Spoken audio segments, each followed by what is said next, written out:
Greetings. Hello. Better? My greetings. Well met. Greetings, traveler. Greetings, friend. The pleasure is mine.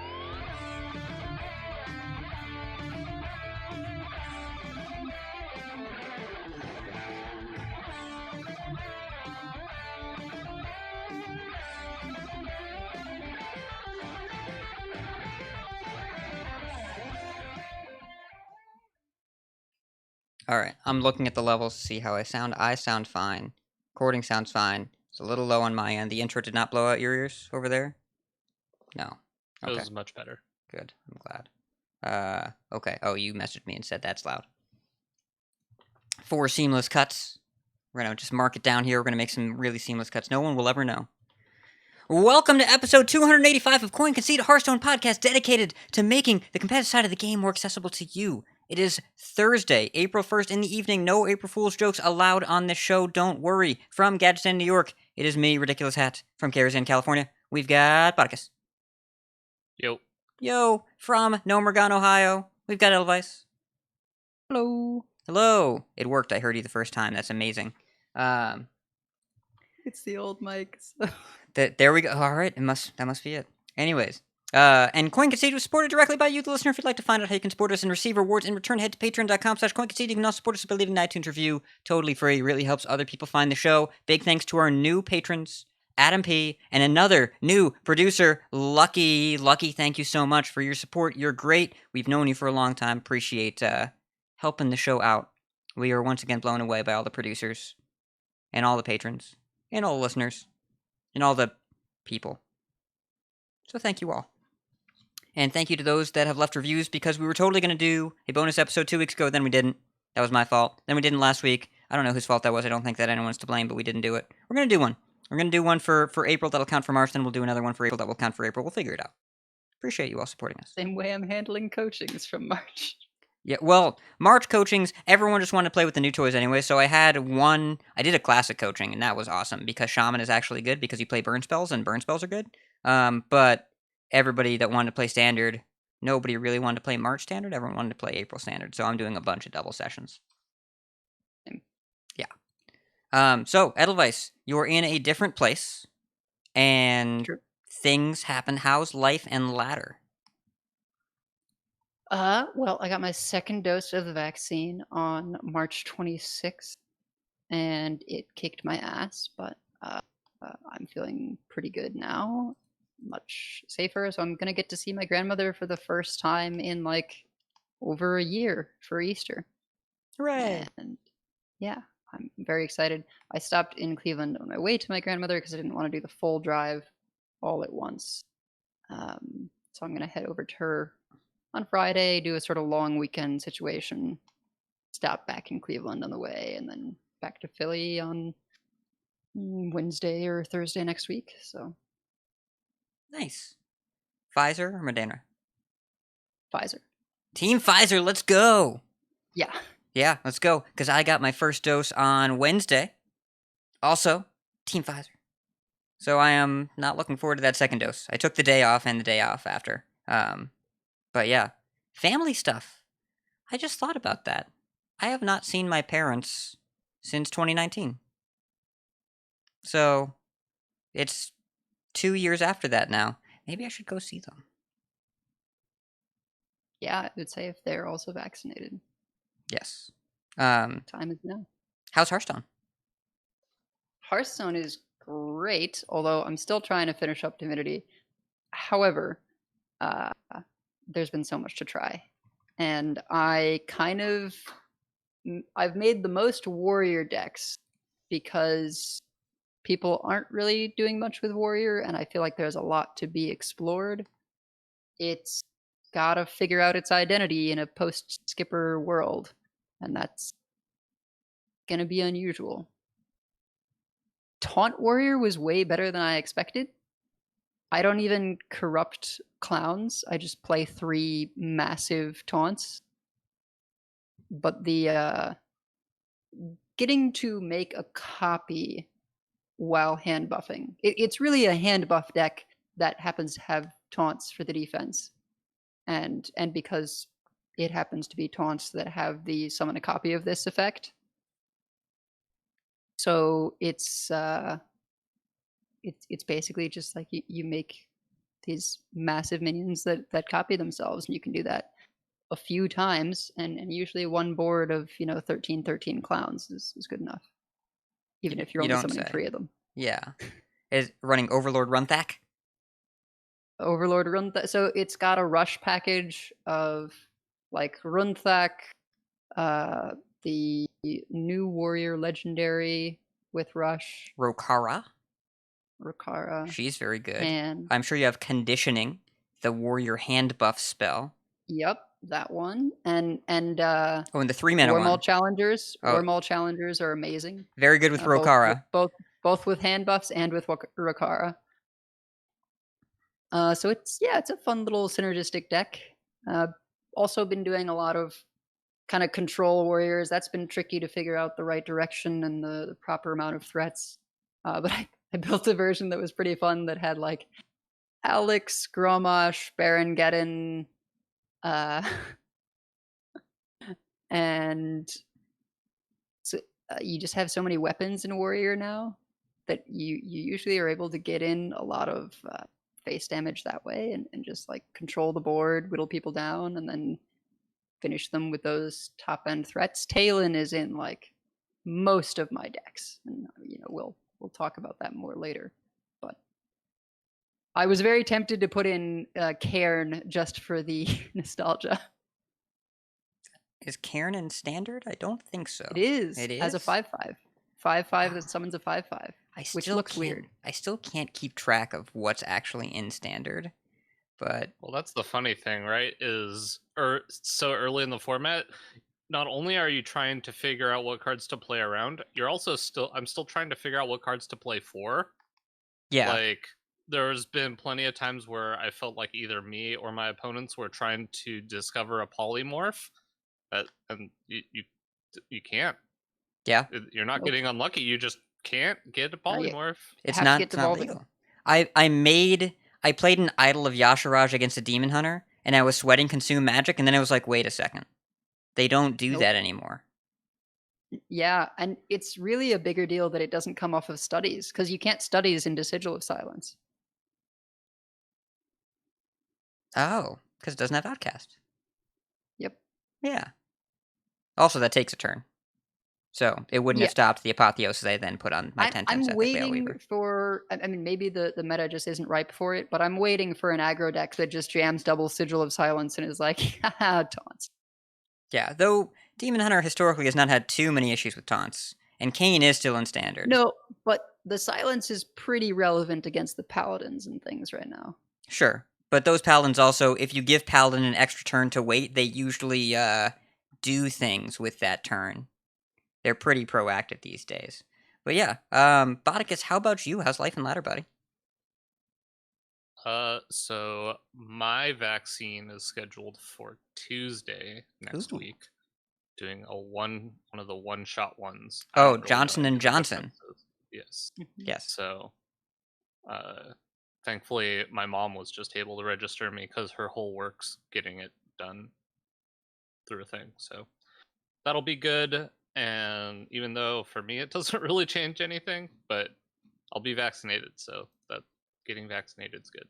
And then just played a lot of Hearthstone the last couple days. Played Demon Hunter, which was weird.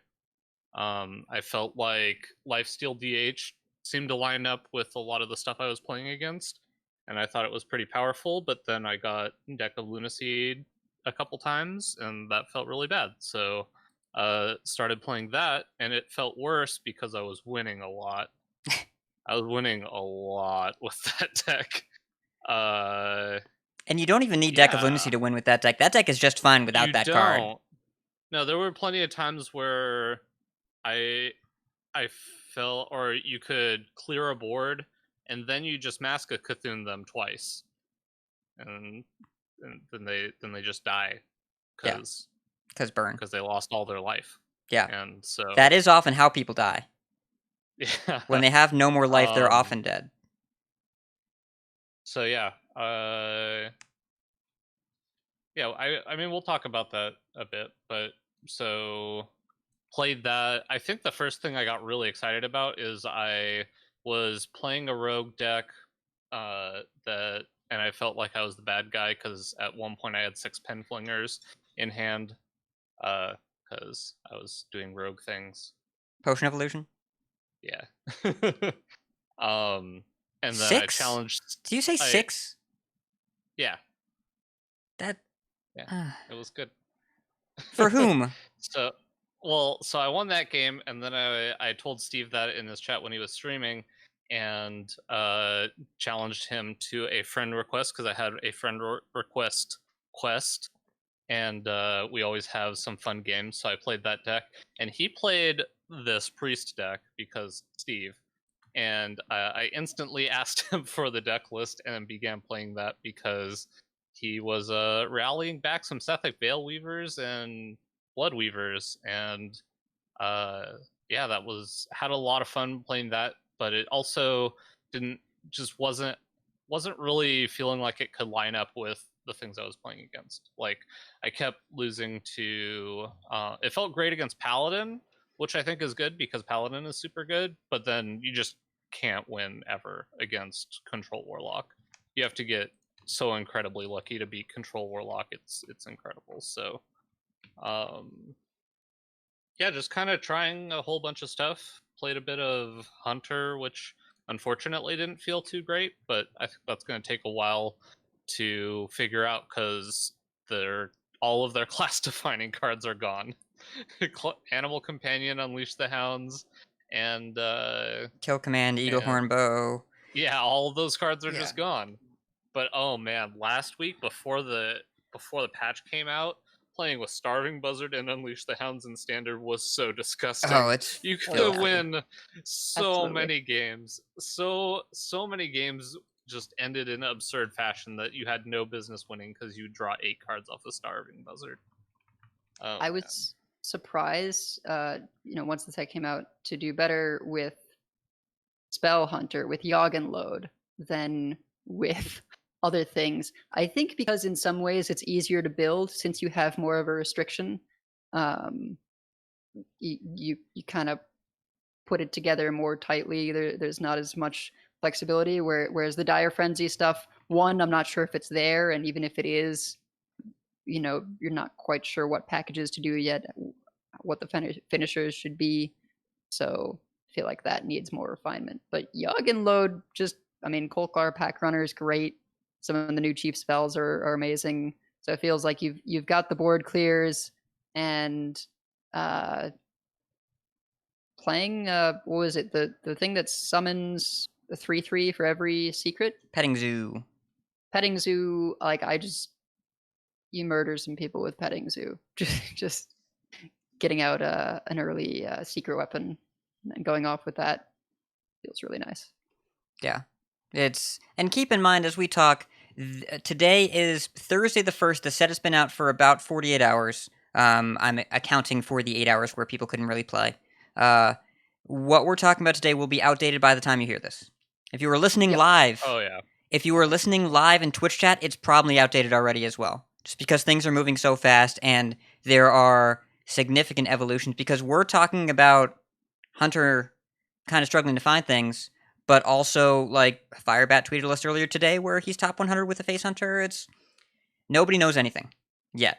We know what we feel, but nobody actually knows what's good yet. It'll take a while. So just be aware as you listen to this, there are going to be a lot of things that change. And this entire show is going to be 2 hours of vibing about Hearthstone Standard right now. Like, we're going to take different approaches to how we do that, but we're going to be talking about current Standard all show long. And we're going to try and give it some structure, which is why we're holding ourselves back right now from just talking about Standard for 2 hours at the top of the show. I will say, though, I did get Legend for the first time in a while just because I hadn't been trying before the expansion came out with, of course, Galakron Shaman because Piles of Stats were really good still. Dragon's Pack was a great card. I saw you play it. I saw you play it. I played a lot of them, and it beat a lot of people. A lot of people could not beat one, let alone 2 Dragons packs. So Yeah, though they did print an let alone a important. Vargoth Dragons pack. They did print a card since they had nerfed Dragon's Pack. It's called Lightning Bloom. That card's really good too. It's I haven't quite played. strong. You weren't playing Lightning Bloom. No, I was playing No Hands list. Oh, did he No not have- Hands was playing a super greedy list. Oh, I mean, And so Diligent it had Note Taker for pack is also nice. yeah. Or for Also, Invocation. Vargoth. I played a couple Vargoth packs. Mhm. That was also solid, and also Galakron. Yeah, when you play that, you win games because you can get to 4. It was just the easiest to get to 4. I don't even remember what Invokes. it's called. Invokes. I almost said evokes. Close. 4 Different game. evokes really fast. But anyway, irrelevant. It was nice to hit Legend and just kind of chill on it during the expansion and just kind of play a bunch of fun decks. Yeah, the Franken meta was actually fun and interesting, and I'm glad it was only 5 days. The best deck was Enraged Charge Warrior, which was really goofy. It was so It's broken. So great. I told loved you it by so much. By the way, I told you, both of you. No, your build was wrong, but it's okay.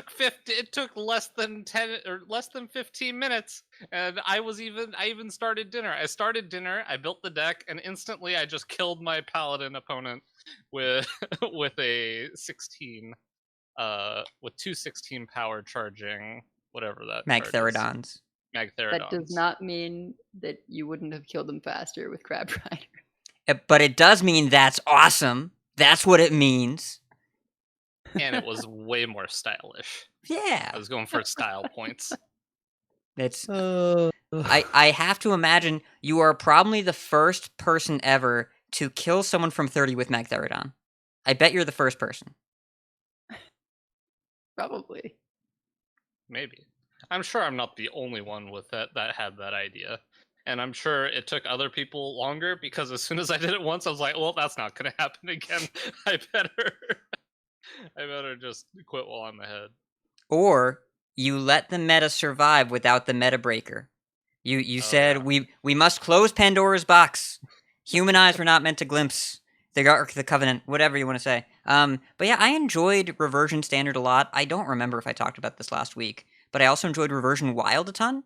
Just because the first few days, it's for wild mains. I'm not sure how they feel because all of the changes that they made to these cards were for standard players and not for wild players to make them interested in wild again, and it totally worked on me. I definitely played some Quest Rogue and I definitely killed some people, and it's only okay in wild. But as a meme, as a hook to get me to play the format again, it totally worked.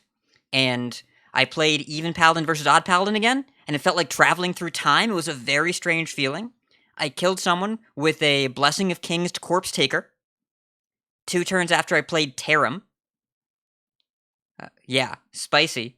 And there's a new deck in Wild that is not good but is amazing.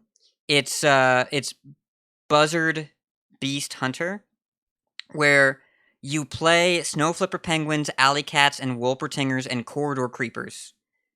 And you buzzard to fill your hand, but you also play Master's Call. You play 2 copies of Don't Feed the Animals, the corrupt spell that 2 mana buff all beasts in your hand by +1/+1 if you corrupt it's +2/+2. And then you play 2 Tundra Rhinos. And so you draw your entire deck, you double buff your hand, Tundra Rhino, Corridor Creeper, Timberwolf, kill you. It's incredible. Miracle This is a Hunter. deck I can definitely get behind. Yes. Can definitely get behind this deck. Also, if you don't draw your buzzards, you lose. So just make peace with that because you do need that card. But if you hit it, it's fun. And it's good. And you will have hand size issues. Every time you play it, you will run out of space in your hand. Yeah. Corbett made the version of the list that I saw. He was in here earlier. Let me see if I can find it. Corbett. Just draw it with Scavenger's Ingenuity, Hat. I believe that is in the deck. Oh yeah, It's Corbett's not here. like Hi, the whole Corbett. deck isn't filled with beasts. Hi, Corbett. I mean, that's what was so strange about it in the Frankenstandard meta was you could run just Buzzard and Wolpertinger as the only beasts, and you had beast summon things, so you still got really good draw, in your face hunter, or someone made like a quest hunter, and I think that was actually pretty solid. Yeah, right, because the quest was legal last week. And also Classic Hearthstone came out last week, and Classic Hearthstone is, I don't have quite as much nostalgia for that period, but I've loved seeing the evolution of that format with what we know now and what ends up being good. Because there's a lot of minion combat, but like Shaman is legitimately strong. You just play it like a mid-range tempo deck and burn people out and kill them. It's like it's actually good. What's unsurprising is that pre-nerf Druid is really, really strong. Really strong. It's also not surprising is basically everybody wants to play Rogue. Yes. Or Except all the Ixar and people- I. Yeah. all the people I know just want to play Miracle Rogue and play a lot of it. But also, like, the rogue lists are definitely changing, and the class as a whole is exactly in the middle. It is 5th place in the format. And I also love here. Let me see if I can find this. 5th place in stats, 1st place in my heart. Yes. Ixar and I are just like freeze mage. So, my favorite page, I'm going to paste this in Twitch chat, and I'll put it in the Discord for you all too.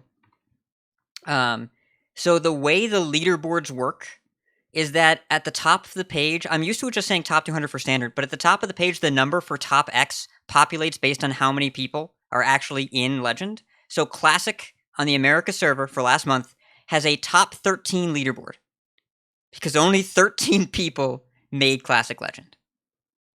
Because everyone got X2 for multipliers. You say only. I say 13 people got freaking Legend in how many days? It was 5 days, and also with an X2 multiplier. And there's a special name on this list, by the way, for those of you old timers. Dengzu, Dengxu. This is the best player in Hearthstone's history by the metrics. Ixar talked about them in an interview once. They were rank 1 legend in original classic with Shaman, and then they just stopped playing. But they were in Team 5's offices, in the Blizzard offices. They were like, who is this guy? And then Naviute saw him in the playlist playing, and he's back, and he's playing Shaman, and he made Classic Legend. There's some other really cool old names. Like in Europe, George C. made Legend with Freeze Mage. Do you remember him? I mean, how'd you spell Dengzu, I believe XR tweeted, has the most wins on rank 1 Legend in a row. Correct. It's at least 20 wins in a row while already rank 1 Legend. Yeah. Yikes. Excuse me? It's nuts. I would love to get 20 wins in a row ever.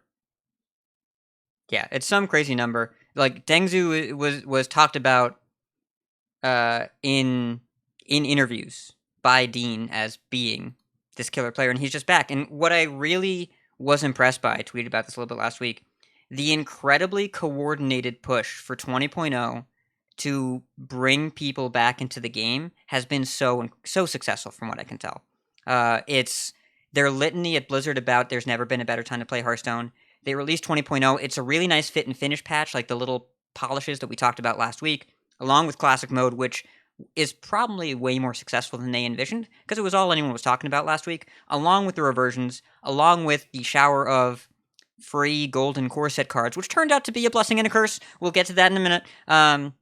But they give everyone a bunch of golden cards when they log in, and then they give you the core set to play with, and then over the weekend there were bundles on bundles on bundles being given away, and it's been a really great push to get people back into the game. And like the WoW guild that Bot and I are in, Bot still plays WoW. I don't play WoW.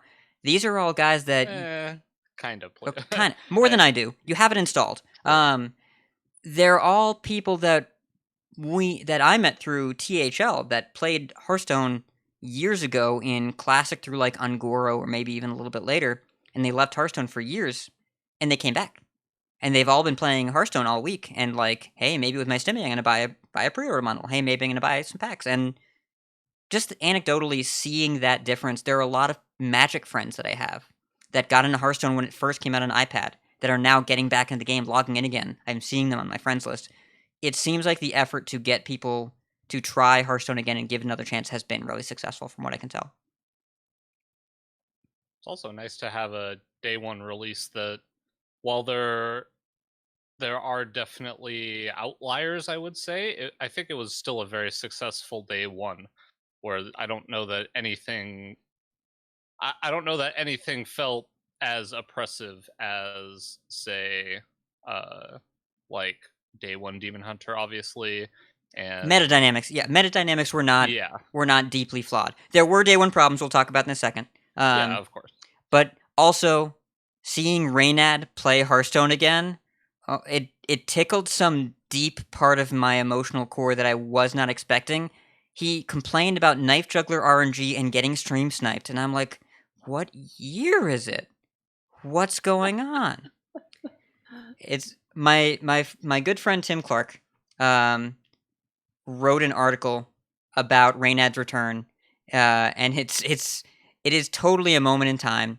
And Rain had retweeted the article about how it was like time travel to watch him be salty, and he retweeted and was like, "Finally, some good effing journalism."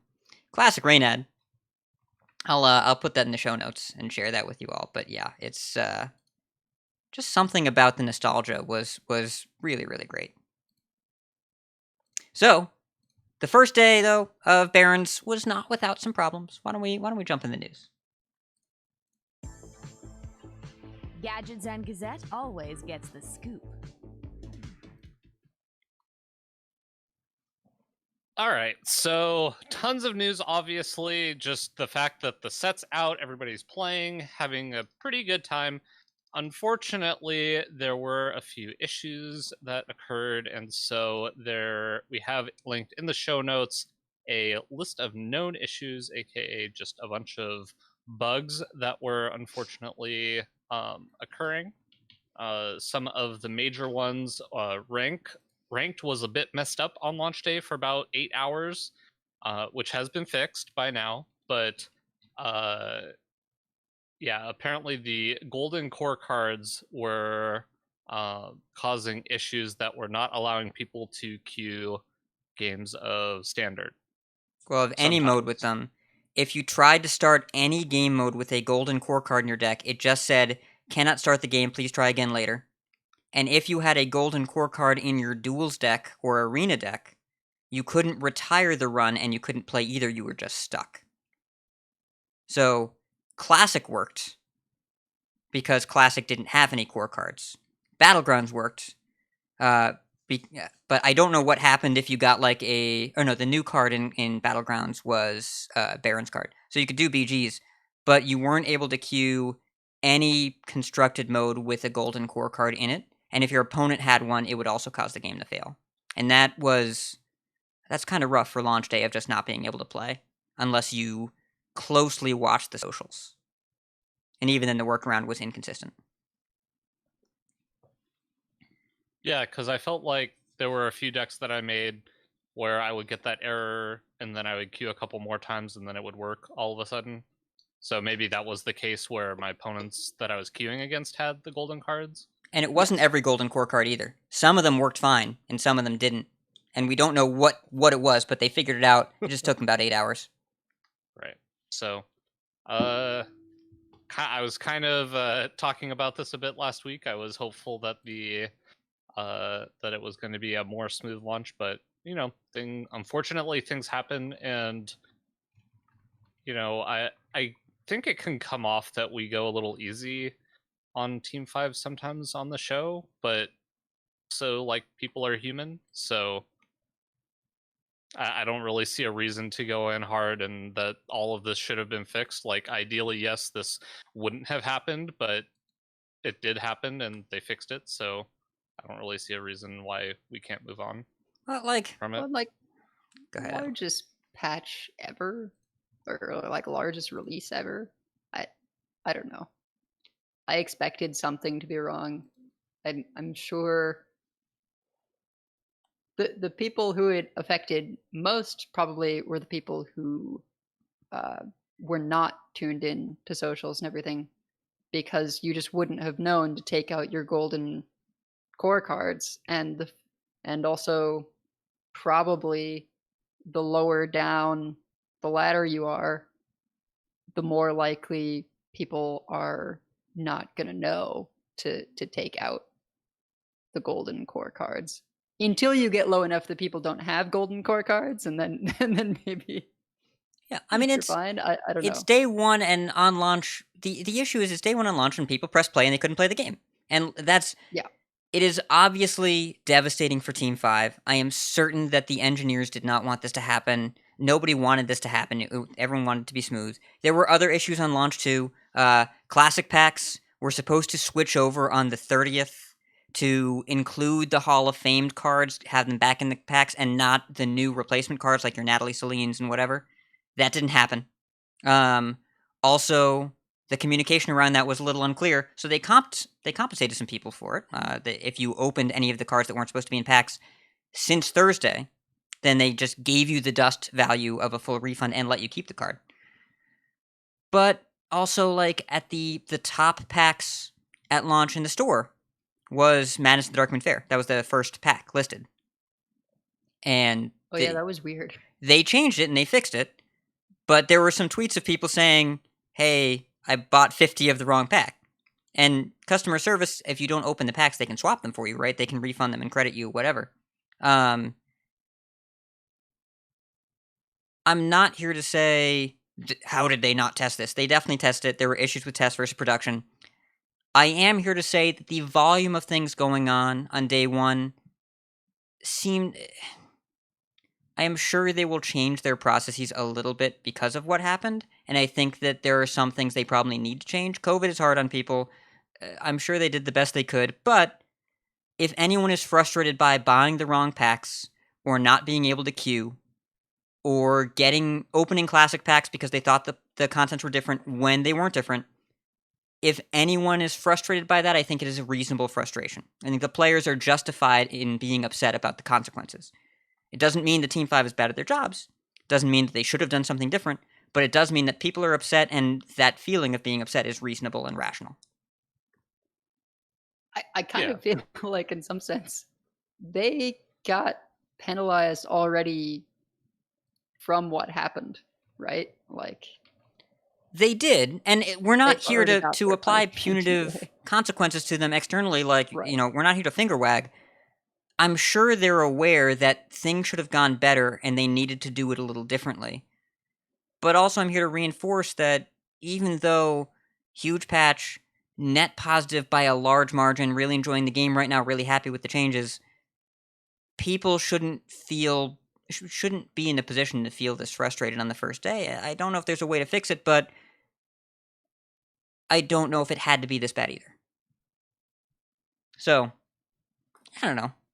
It's, in the grand scheme of things, it's not a huge deal. They have had patches before that have gone wrong. The patch before Witchwood in February of 2018, where they changed ranks so that you only dropped the 4 ranks, the last ranks update, they broke ladder for 2 days.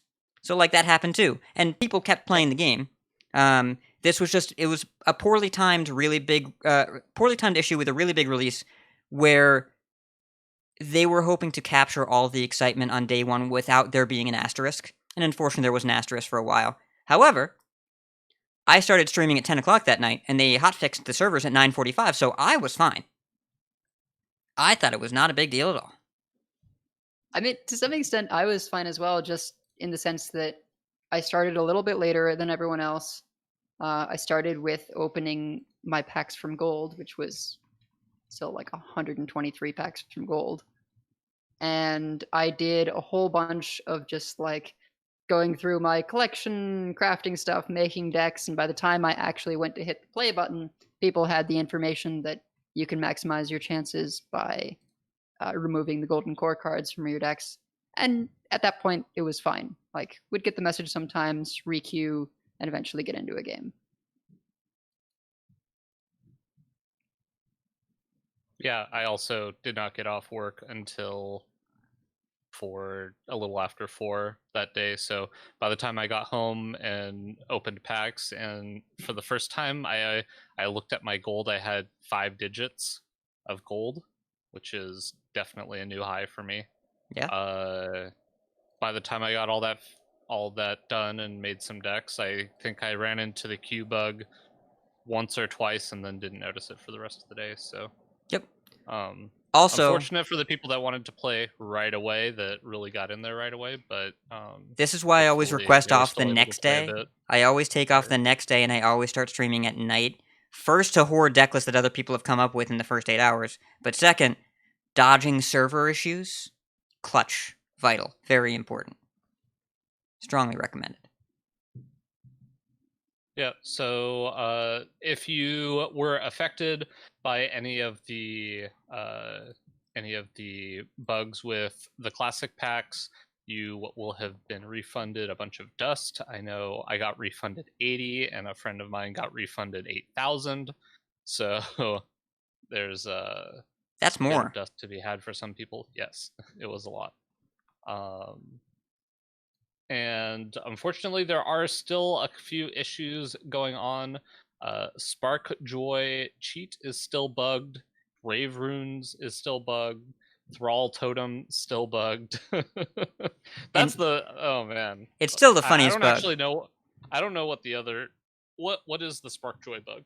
Sparkjoy cheat. Oh, Sparkjoy cheat. If you have a bamboozle and any other secret in your hand, it will play the other secret and the bamboozle. It is only bamboozle. You will not draw a second card, but it will drop the bamboozle in play in addition to whatever secret it is. Grave Runes. Kind of the opposite of getting bamboozled. I guess your opponent gets bamboozled. Yes. I mean, he's a cheater and he bamboozles you. The card does what it says in the tin, but it's different behavior than what we've experienced before. Right out of the tournament, in fact. Yeah. Grave Runes. If you target opposing minions, you get the minions when the minion dies, which is not how it's supposed to work. It is supposed to give the controller of the minions 2 minions, which is how it We worked. talked about that one before, right? But we're going to talk about that again in the tournament section, don't you worry. And there's a couple other bugs, like Far Watch Post is making secret passage cards cost 1 more when it's not supposed to. Mancrick's Wife, if you secret passage into the spell, it will glow green even though it has no casting cost, but if you try and play it, nothing will happen. It will just disappear. So don't try and cast if you passage into it. Let's see. If you play Deck of Lunacy and you get a Power Word Fortitude, it won't discount. I think the same with Cutting Class. Yeah, and Far Watch Post also, if you discover with Selective Breeder against a Far Watch Post, discover from your deck, the card costs more. It applies when it's not supposed to a couple times. And Oh My Yogg is not a gameplay bug, but is maybe the most impactful bug here. If you play a spell with a pre-cast animation like Libram, like any of the Librams, where like it has the glowing sound and the flippy book, if that gets Oh My Yogged, the animation and sound loops forever until the end of the game. Right. Okay. That happened to me. Yep. When I was playing Priest, I just became extra holy for an extended period of time. Yep. So, and I think that's the most disruptive. I have no record of this. I have no proof of this, but I felt like what was it? The Bloodweaver was still discounting 0 mana cards. I don't think so. I felt like it happened multiple times to me, but I wasn't keeping track of it super well, and I don't have my deck tracker going. So yeah, I played a bunch of Miracle Priest yesterday and today, and I don't remember it hitting, like, it never didn't discount something when there was something to discount. Whenever I had cards that cost more than 1 in hand, or more than 0 in hand, it always hit something. Yeah, I don't think that was the case for me, but I'm not positive. Okay. There's definitely some cost layering stuff going on. And there were some other issues. Secret pools off Renling's Rifle and Ring Toss weren't including core secrets for a while. They fixed that 8 hours in. That was rough. Yeah. That one hurt. It's unpleasant. I don't know. Tavern Brawl was completely broken. Oh, my favorite bug. This was a bug for like an hour and a half. That it was like in the middle of the night the other day. If you built a deck with Demon Hunter and all classic set neutrals and queued the deck in casual, and then afterwards changed the mode to classic, you could play neutral only Demon Hunter in classic for about an hour and a half. If you did, you would not gain or lose stars. It wouldn't actually change people's rank, but you could queue in classic as a 30 neutrals Demon Hunter. Yeah, I wasn't sure if you would actually lose stars because the person that I was watching that was doing this only won with it. Somehow they were still just winning with Demon Hunter, which just kind of made my point a little more that maybe the 1-mana hero power is a little bit too strong. But I was watching Parker play some of it, and those results were we had a different experience than what you observed. The win rate was that's what I was watching. Yeah. I was watching Parker play. When I he was don't watching remember him Cheesy and they losing. went, I think 1-2, something like that. I don't remember him losing, but yeah, he was playing Demon Hunter and winning. Yeah, the 1-mana hero power is good, but I did see a game where he lost to Life Tap into Doomguard, and that was better than the 1-mana hero power. Yeah. Oh, and there's one more bug that I forgot about. If you play any games and you play a ranked game and you find out that you didn't move ranks at the end of it, there's a visual bug right now where you might be queuing into casual, but the deck selection screen shows ranked. If you just click the mode selection option in the top right and click on standard again, you'll be fine. But if you queue into a game that looks like ranked and you do not see your rank in the bottom left, it is actually casual. So just change your mode back. Change it over and change it back. They're working on that too. So yeah, that was lots of bugs. Unfortunate, but I'm sure they're on it. I'm sure it will get fixed soon, and then it's just going to be a great release. Yeah, and we're still having fun. It's our job is to bring you the news, yeah. listener. But don't think for a second that we're not playing a crap ton of Hearthstone and that we're not enjoying it. Oh, I meant to ask, how are your legendary hauls? So the bundle was mediocre. It was like very average. I had 1 per 20 packs,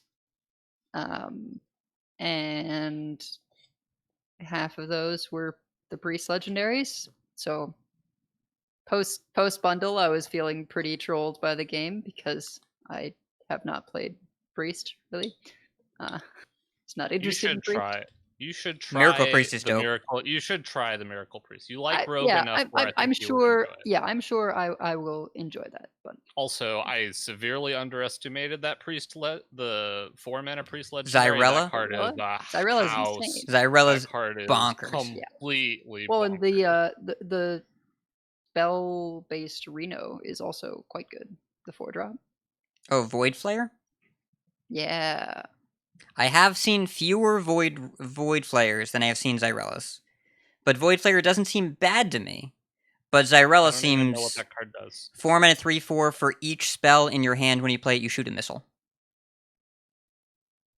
Oh, okay, so it's a minion. That's why I haven't seen it. Right. I think I might have you can seen keep a it pretty once. full hand, and it does a lot to the board, and it doesn't mess with your rally pool, so you can still run it in that kind of deck. Yeah. It's solid. Zyrella is... We knew it was going to be good, and yes, it's good. And sometimes their board just vanishes. I actually didn't know that it would be good, but only because I didn't realize how easy it would be to heal you for large amounts. Because if all you're doing is hero powering and Zyrellaing, it's not very impressive. Yeah. But when you're playing a 0 or 1 mana flash heal, you're in healing for 5 and then completely twisting nethering their board, it's pretty freaking good.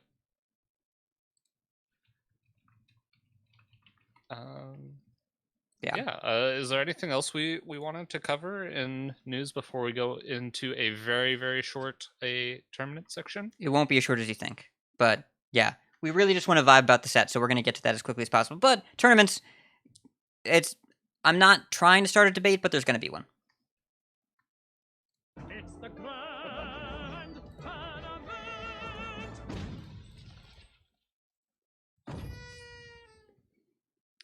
So, they ran qualifiers last weekend, which I think was crazy, because they patched 20.0 on Thursday at 1 p.m. Eastern, and the first qualifier was on Thursday at 9 p.m. Eastern, which means it was 8 hours after the patch. If I were in charge of Hearthstone Esports, I would have said, hey, let's not do it this weekend, and maybe we reschedule these qualifiers and run them on some weekdays, or double it up, or go a weekend later, or anything else other than have qualifiers the same day as a giant patch. But there were some issues. And there's one very pivotal issue I want to bring up here. So, Sparkjoy cheat, the bug was officially confirmed. It was officially on the known issues list. So, of course, they're able to say in the Qualifiers Discord that you can't abuse the Sparkjoy cheat bug. They announced it. They said this has been confirmed. Cannot be exploited. If you do, you'll be DQ'd. And I think that basically means if you were running Sparkjoy cheat and Bamboozle, there was going to be a problem. I don't remember exactly what was going on there, but it was listed, right? It was listed in the Discord notes of the qualifiers. Grave Runes, with the bug of summoning for the wrong player and benefiting the player casting the Grave Runes, was not on the list. It was not confirmed to be a bug. It's still not on the known issues list. So, if you played a Grave Runes on your opponent's minions, officially, you were not exploiting a bug. And then someone won a qualifier with Highlander Priest with Grave Rune, which Highlander Priest's been around for a while. Grave Runes was printed in Descent of Dragons, but it's in there, and there's recordings of him casting it on the player with the Grave Runes casting it on their opponent's Twin Tyrant, 4/10 Dragon, which would have been a grave game-ending misplay in previous Standard, which is obviously not the case if you know that's how the card's going to work. The judges have, various people that are involved in judging these events, and admin these events, have said, hey, judges are not permitted, judges are not allowed, per the tournament rules, to rule on card behavior. They are either given explicit instruction as to what's a bug from Blizzard, and then they share that, or they're not, and how it works in the client is how it works. So, my question to both of you is, should the judges have been able to rule that this is not how the card works, or is the qualifier win with the card functioning as it is legitimate and the judges did what they were supposed to do, which is nothing? I think the judges did what they were supposed to do, and I think the person should be disqualified. Post. They can keep whatever their winnings is from the thing, but I don't think they should get a spot. Well, if they're specifically... You don't get winnings from qualifying anymore. Well, you get packs. Yeah. Oh, sure. I don't think anyone cares about the packs. I don't think you take away their packs, but yeah. To some extent, I feel like it showed their understanding of the game that they knew, like, it's not like they made a misplay and got rewarded, right? They knew that this was happening and that it was allowed, and so they played the card as it was working in the client at the time. I don't think you can really fault the player if that's how they're doing the rules, right? The player was not told they couldn't do what they did, and the card worked the way it did. So, Right. We know that that's not how the card worked before. We know that's not how the words on the card work. We know that. However, you can't take away wins from people because of bugs, I don't think. Because something that we found out relatively recently was a bug is keeping Nitro Boost Poison in your hand when you corrupt it off Secret Passage. We didn't know that for the first 2 months the card was out, that you were not supposed to keep it when you corrupted it. That was a bug. We all thought that it worked that way because corrupt cards were unplayable in Standard until you had Nitro Boost Poison. So none of us had any idea that, like, if you Secret Passage and somehow corrupt a clown, that it would go back in the deck or whatever. Or a strong man, or whatever corrupt cards there are. We didn't know that it worked the other way. So because we lacked prior knowledge, we thought that was how it worked, then they fixed the bug. But we're not going to go back and disqualify all the people that qualified with Nitro Boost Poison. That would be unfair and unreasonable. The difference is in this one, we know that this is a bug because prior behavior changed. And we also know that we know how it worked before. So is it exploiting, or is it playing the game the way it works? And there's no good answer for this. Yeah, I'm not saying I'm right. I'm just saying I think the person should be disqualified because I don't think that's how the card should work. And we know that's not how the card should work. And regardless of whether it's on the bug report or not, it's going to get fixed and be on the bug report eventually. And I'm sure, I mean, I would find it very difficult to believe that this person did not know beforehand that this is not how the card is supposed to work and is exploiting. So, Well, what I'm saying is like you can know that it's not how the card is supposed to work and know that it's exploding and know that it is allowed. And I think you are entitled to play it that way if it's allowed, right? Yeah. It's, do you allow the game engine to be the ultimate arbiter, or do you externally arbitrate? And so far, it seems like Hearthstone has generally chosen to let the game decide how the card works, even if it's unintended. With the exception, the weird thing is that they specifically commented on Sparkjoy but not Grave Runes. That's the Right. part that's a little funky to me, that I don't know. Yes, 100%. I understand the difference from enforcement, where in one case Team 5 told esports about it, and in another case they didn't. But I don't understand why the line was drawn there, and you didn't just let people play with Sparkjoy cheats.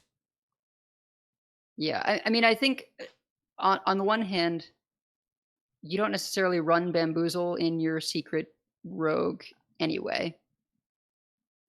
If you have Sparkjoy, you should, but neither here nor there. Yeah, I think they should have been uniform in their ruling. That either it was like, okay, don't run these two together and don't run Grave Rune right now, or you know they're both allowed, and just people should know that that's going to happen. But having the half and half was really bizarre and kind of mixed messaging. Well, and the judges, the admins, were only told about Sparkjoy. So it was not their place to determine on Grave Rune on their own. They were told by the devs, hey, Sparkjoy is bugged. So they advertised, hey, Sparkjoy is bugged. They were not told about Grave Runes, but player knew it because the card's behavior changed. yeah, I completely don't fault the judges at all. I think the judges made the right call. I think that post call, in my opinion, I regardless of whether the client allows for that to happen, I don't think that it shouldn't work that way. So therefore, you shouldn't do it even if you can. So personally, in my case, I think the person would be in my ideal world, the person would be disqualified for exploiting, regardless of whether they were told whether they could do it or not. Unless they were told specifically by a judge, you can do this. If they're told specifically you can do this, then That's not how rules work, though. Rules tell you what you can't do, because telling you everything that you can do would be too much space to fill. So you can't retroactively disqualify someone for something that you didn't tell them they couldn't do. The onus is on them to like make the rules and enforce them. And if they say like the line was made clear, like we were talking about it in the Sparkjoy Discord of like, hey, the Sparkjoy cheat thing, you know, can get you DQ'd, be careful. And hey, maybe Res Priest is better right now because Grave Rune has more functional uses. So I think that like you can argue about the ethics and intentions, but I just think if you are constructing the rules, you can't change it after the fact once you've awarded someone the victory. Now, here's the question. There is a rule against exploiting bugs. They haven't officially confirmed this is a bug. If in 2 weeks they make a patch and they say in the patch notes, corrected an issue with Grave Runes, do you then go back and DQ the person? I say no, because that like under the rules at the time, it was not a DQable offense. But it was a DQable offense because they're exploiting a bug. It's just because it wasn't listed doesn't mean it wasn't a bug. Like I said, I'm instigating today. And I don't have a correct answer here. I'm completely fine with Edelweiss's answer. I'm giving my answer. Yeah. And like, I'm fine either way. I don't think it's an egregious error to not disqualify them, but in my opinion, the person should be disqualified. That's all I guess trying to say. here's what I'll say as sort of a final point, so we don't go too much down the rabbit hole. As someone who has been a tournament admin, if I heard about this and just had to make a call in my tournament I was running, I would have been very clear in the rules. Hey, you can't run these cards, or hey, you can run these cards. Make sure you know what's happening with these cards. Make sure you know how they are currently being played. I would have been uniform in my treatment of both of them, but I'm not going to be ambiguous about the information players have going in and then change who qualifies after the fact and like award it to the second place person. Yeah. For what it's worth, I would be in the middle of you two.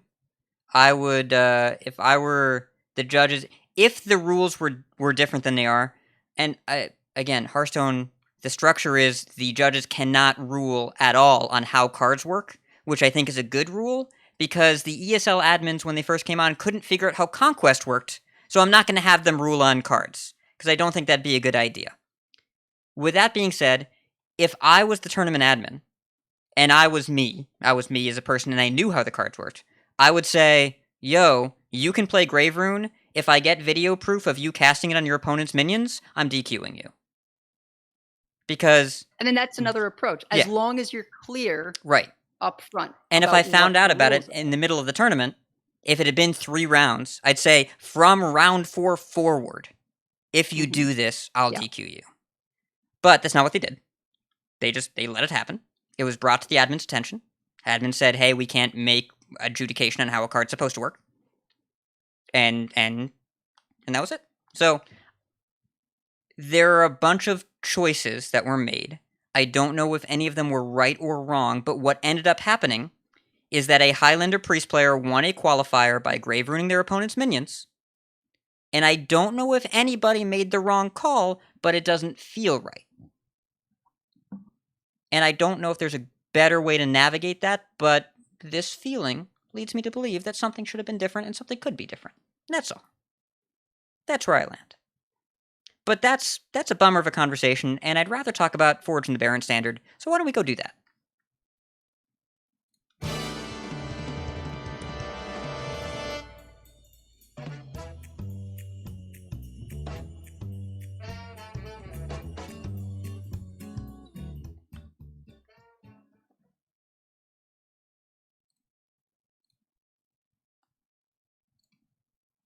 Hi, Edelweiss, this is your section.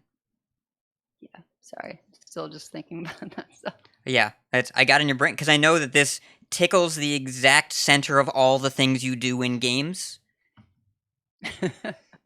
Like, from both sides. Yeah. As a high-level competitor and a tournament organizer and a team captain. It is all 3. It is right in the middle.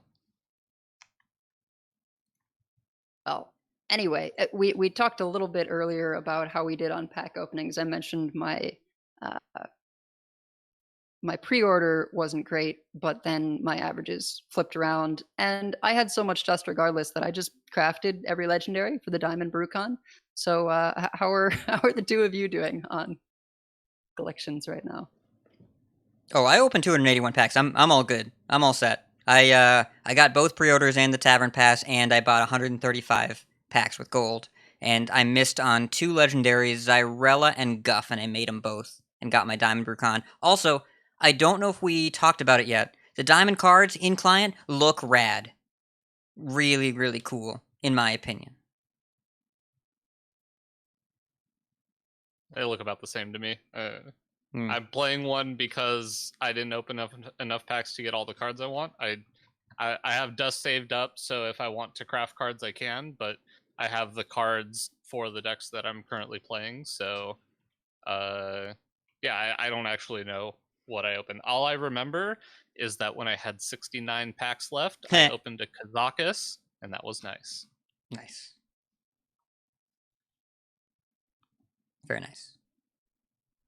Do you have pretty much all the cards you need, Edelweiss? Oh, I have all the legendaries, so I and enough dust to make the epics. I probably could have the 135 card achievement if I just crafted all the epics right now. See, the thing is, having the coin for having every card in the set became a lot less relevant when they made Cat Coin, because why would you ever need anything else?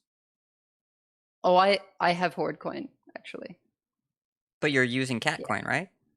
No, Horde Coin. It's the Horde Coin. If there were a Forsaken Coin, I would use Forsaken Coin, but... Would the Forsaken Coin have a Forsaken Cat on it? I don't understand. Why would you not use Cat Coin? Because for the I'm allergic to cats. I am I too, am but also I allergic to have a cats. cat, so- Yeah. I'm allergic to cats, but they're great. Why wouldn't you... And, all right, just move on. It's fine. Anyway. Yeah, what are, just in terms of first few days, what's the feel? What have you been enjoying, not enjoying? How is the game different now that we're in core set? Like, not just Barrens, but core set, no classic basic. What's the feel of the game now? There's a couple standout cards that I think we could consider to be problematic, but largely a lot of decks have playable variants to them. Yeah, there's the aggro decks other than Paladin feel a bit lacking. It feels like it's going to take a bit of time for people to figure out how to build those correctly, but I don't know that I've played enough to say that for sure. It does feel like yeah, I guess it just feels like there's a couple cards that I think we'll see. I'm hoping we'll see changes on in not too long, but I don't know that they're so out of whack that it's impossible to have fun in the format. But I'm looking forward to hopefully a few changes on cards to make the format even more open. We'll talk. So, Edelweiss is going to try and read a bunch of words that I wrote and make it as though she wrote them, because I just brain dumped a whole bunch of bullet points in here. My feel of the meta, I feel like there's a lot less efficient burn, and that if you want to be a burn deck, you kind of have to go out of your way for it. Like the Shaman decks, they have a lot of burn spells that cost 3 and 4, not a lot of 1 and 2 cost burn. Rogue has Wicked Stab and Penflinger, but not really much else unless you have a weapon. It's harder to kill people from hand. It's not impossible, but it has to be something you go out of your way for. Whereas in the past, you would just have Eviscerate in your deck or whatever, along with just a bunch of other burn, and then you would just kill people. And so it feels harder to kill people from hand. The meta as a whole is definitely... I don't know if the games are longer or shorter, but I feel things feel less packed into the early turns. The early turn development feels very, very different. There's not as much going on in turn 1 and 2. Yeah, it's been super weird. Like, we have speed of the meta written here, and I cannot decide whether it feels like this is a fast or a slow meta. Yeah. It's just different. Really different. We had such power before that games could get closed out pretty quickly from certain things. And there are a few decks that can still close out games very quickly. Honestly, if you coin out Jandis, sometimes that's going to be it right now because the 5s are insane. Yeah. But the power level seems like it's coming from a different place. And yeah, not as much damage from hand in one sense, and there's not like a density of these cheap burn spells. But I have noticed we can do a lot of damage with weapons still. That's actually one thing that I don't feel great about being around. If you look at the aggressive shamans, we've still got Doomhammer, and we're just hitting people for 20 damage over the course of a game with that. Like, I died to a shaman that the only damage they did to me was from Doomhammers and buffing Doomhammer, because I don't want to run Ooze right now. We're at the start of a meta. Who's going to run a tech card when you don't really know what to expect yet? You can do a lot of damage with weapons in Rogue with the poisons and self-sharpening sword. Warrior draws so many weapons that Too you many. can just You have too many. you can just be hitting someone for 3 every turn most games in Warrior because you've got two war axes from the pirates and you've got 2 copies of the weapon that draws cards. They can get extra durability from cash, and maybe you run the cleave weapon.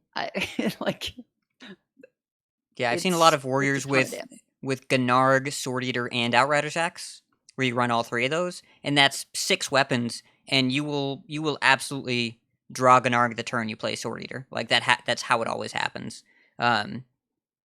Yeah, it's hard to describe this meta because the thing that they got really, really right, with one major glaring exception, is each class feels super different.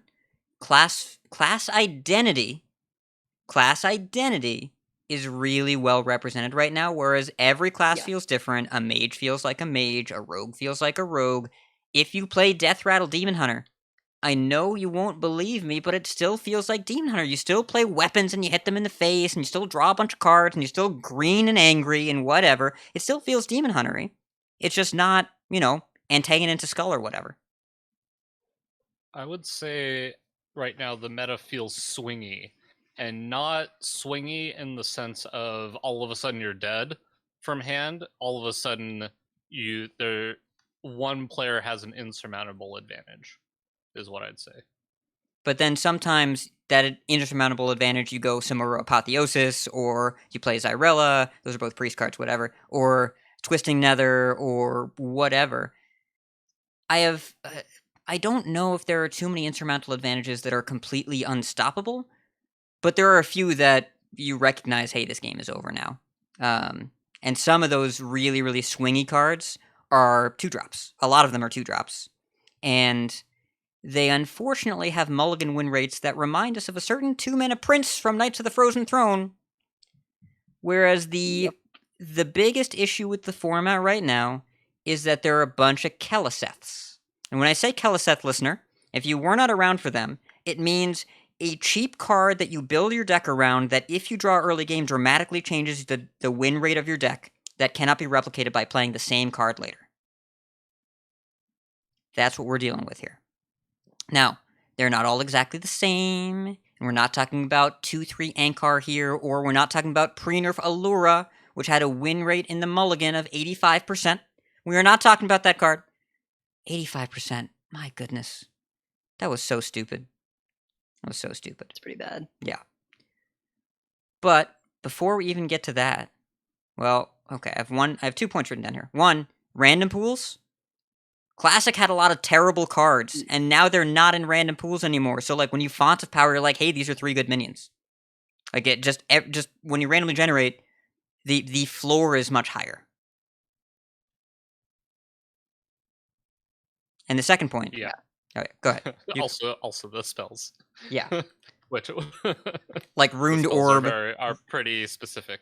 If you Runed Orb and discover a random mage spell, you're going to get something good. And the second point that I have here is that when I talked about everything feeling different from class to class, with one major exception, there are some very powerful defensive neutrals that have turned the meta into Bloon's Tower Defense 6. It is the Tower Defense meta. The Watch Posts. Oh, boy.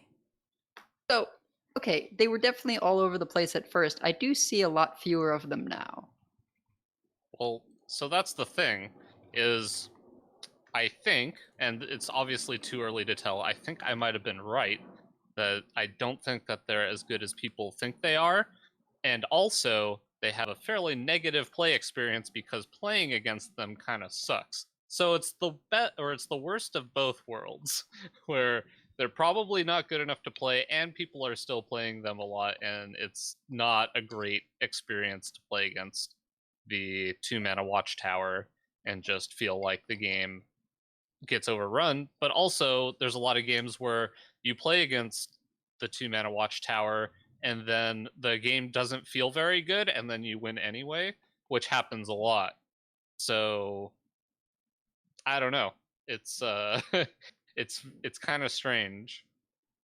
The stats on 2-mana post in the mulligan, especially in Rogue, are crazy. And I wondered aloud, and I am not a stats truther, right? I am not a person of saying, no, the stats are wrong, but here's why. But I have wondered if you remove the games where people concede early to 2-post, what would the win rate actually be? Because people concede to that card on 2, but there are so many games where people start 2-post into 3-post, and it feels terrible, and then they have 2 minions that cannot attack you as their primary development, and you're at 24 life on turn 8, and then you kill them because the advantage is negated by them having no board presence. But I think... And have spent 2 cards on something that you essentially did your best to play around. Yeah. It makes the format feel slower. 2-post in particular, I think, is most symptomatic of this. 3-post is different in that I think that's more format defining and or format warping, in that decks that get to ignore it are really good right now. Spell Mage and Control Warlock particularly. Honestly, the scariest to me is 4-post. Well, you've been playing Before Spell Mage. Running that. Well, Spell Mage and Miracle Priest, and Yeah. basically any deck with spells, that card gets pretty scary just because it's really hard to kill, and also it's even harder to kill when you have to use spells because it buffs itself. I mean, it can't attack, though, which is an important thing, because you can use your spells to kill the other minions and just let it get large and not really worry about it. Yeah. I mean, kind of, because the other minions get buffed with the spells too. Yeah, one time. Unless they play 2 minions. And then, unless you use one spell to kill both minions, then you're buffing the other one every time. Flame Strike got better. I don't know. Well, though, Flame Strike doesn't kill a 4/6, and that 4-post is a 4/6. No, but this is my point, is like, the 4/6 doesn't attack. So as long as, if people are trying to buff smaller things with that watch post, there are times where you can just sort of ignore it, let it die to tangential damage while clearing the things that can actually hit you. Yeah, it's just harder because in... you do more damage than that buff. Ogremancer is the one that I think can sometimes be more of an issue. That's the anti-spell watch post. 4-post is seeing some play in a Rush Warrior post list that's quite good that I found. And 4-post triggers. It buffs your minions before the removal spell happens. So that is true. So it makes removal spells a lot worse. But generally what I found, the thing about 2-post is that people over-prioritize it and they trade in a bunch of minions right away. Here is my advice. First, do not concede to it. Second, leave it up for a few turns. Because your opponent spent 2 mana to do nothing if you just don't react. So you can get a 2 mana nerf to your cards to balance the 2 mana that they spent on the post. And just wait it out. Just give it a second. And then kill it when it's convenient, but don't go out of your way. Don't like Penflinger coin, Wicked Stab, Penflinger, whatever. Don't go crazy to kill it on turn 2. Just leave it up. Just play your 2 drops. Were you watching that Firebat stream where that happened? Oh my god, he did that? No. He didn't do that. Oh, this was, I mean, you almost exactly described what happened. So he's playing Hunter, has 2-post on curve, and the rogue does nonsense that they should not, involving like a bunch of stuff plus prize pillager, and then his out of stuff just curves out the 3/2, which you can't do in that deck. The field contact. Just plays it on 3. Field contact. And he's just like, oh, okay, he kills the field contact, and then they concede because they had nothing. And also, so people overreact to that card a lot. And also conceding to a 2/4 that cannot attack you, you're not on a clock. It can't do anything. Just leave it there. Just let it happen. And so I agree with Botticus. They will nudge these cards because the play experience is poor and because it's less fun to play a game where it comes down. But I think they're fascinating academically, and they create counterplay and a perceived advantage that is not as significant as it seems. But If a card isn't fun, it shouldn't be in your card game. So I anticipate that they will nudge it to the point where people get the idea of maybe I shouldn't be running these as much. They are for sure seeing less play today than they were yesterday. And they saw a little less play yesterday than they did the day before that. In part because the rise of Spellmage, which we'll talk about in a second, because Spellmage does not care about your posts. Does not care about any of your posts. And Spellmage had a rise because of 3-post, right? Yes. And 3-post is the one... I know we're talking quickly, listeners. 3-post the one where if you play a minion into it, it makes a 2/2. I think that Flame Imp decks basically can't exist because 3-post exists. And there are a few decks that straight up cannot exist because that card is too punishing. That is the card that does what 2-post feels like it does. But 2-post doesn't actually have a permanent change in the game, whereas 3-post really, really does.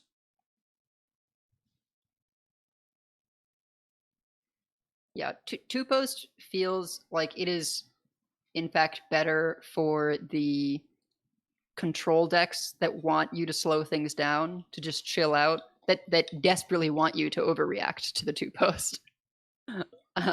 But it is not in.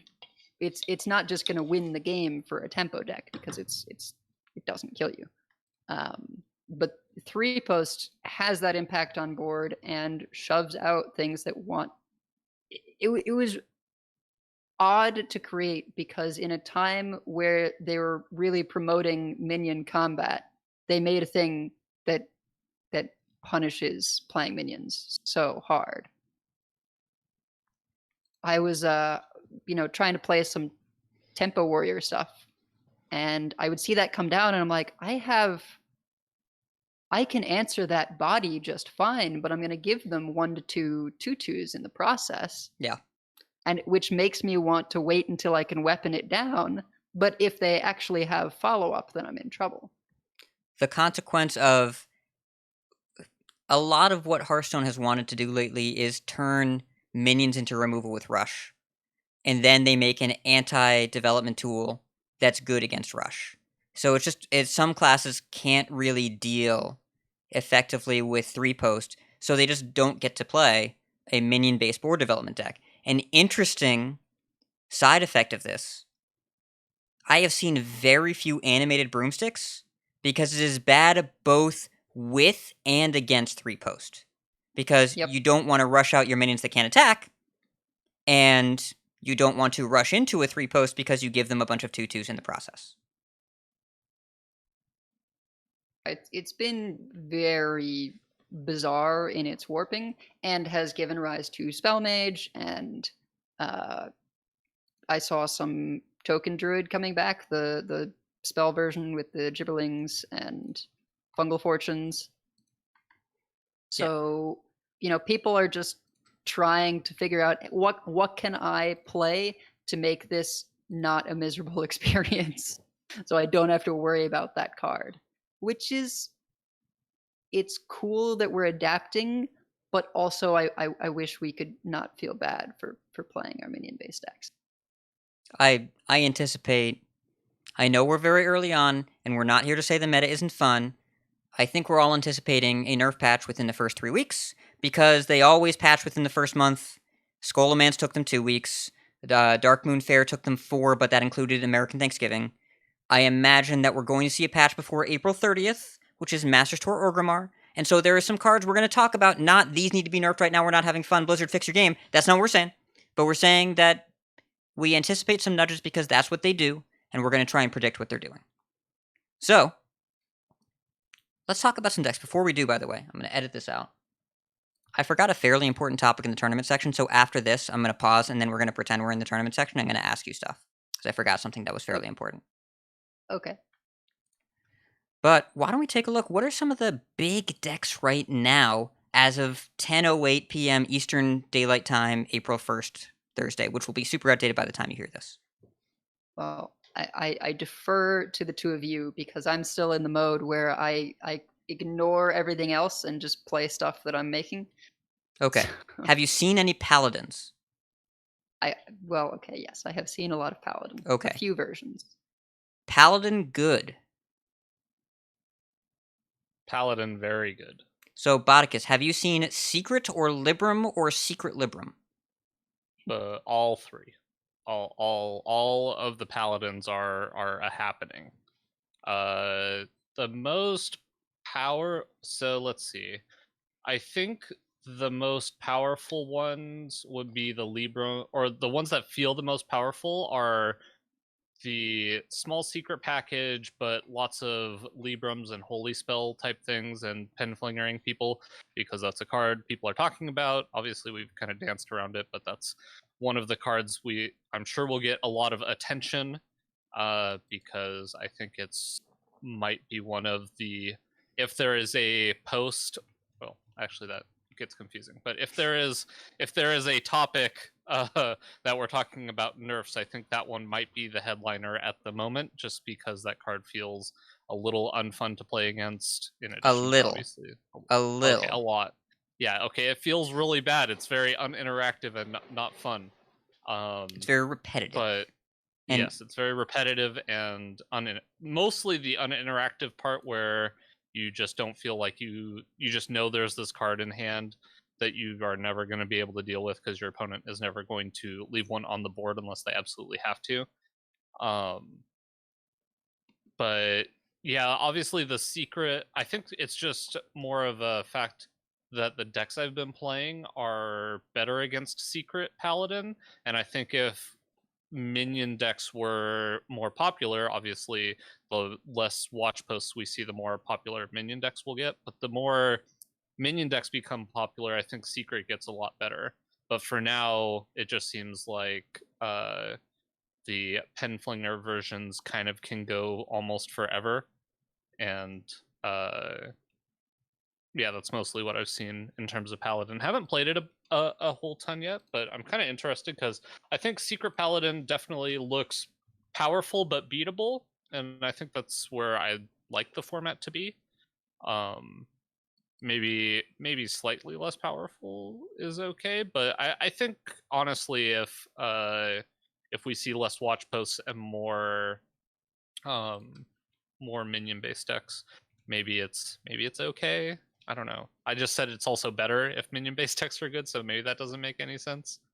But that's been my experience so far. I don't know if that lines up with what you two have seen. I feel like I saw them in order. It was like I saw a bunch of secret mage, and then I started seeing some Libram mage, because draw holy spell is good when your holy spells are Librams. You mean paladin? You said Yeah, mage twice. sorry, yeah, I said mage. I like mage, but yeah, no, paladin, sorry. And then I started seeing the hybrids of the secret Libram paladin. And I was not so happy to see that happening. Because I felt like I just got over the hump of the power of the secrets, trying to control them, and then they played Liadrin and a bunch of Librams, and I was like, oh no, I was not prepared for this.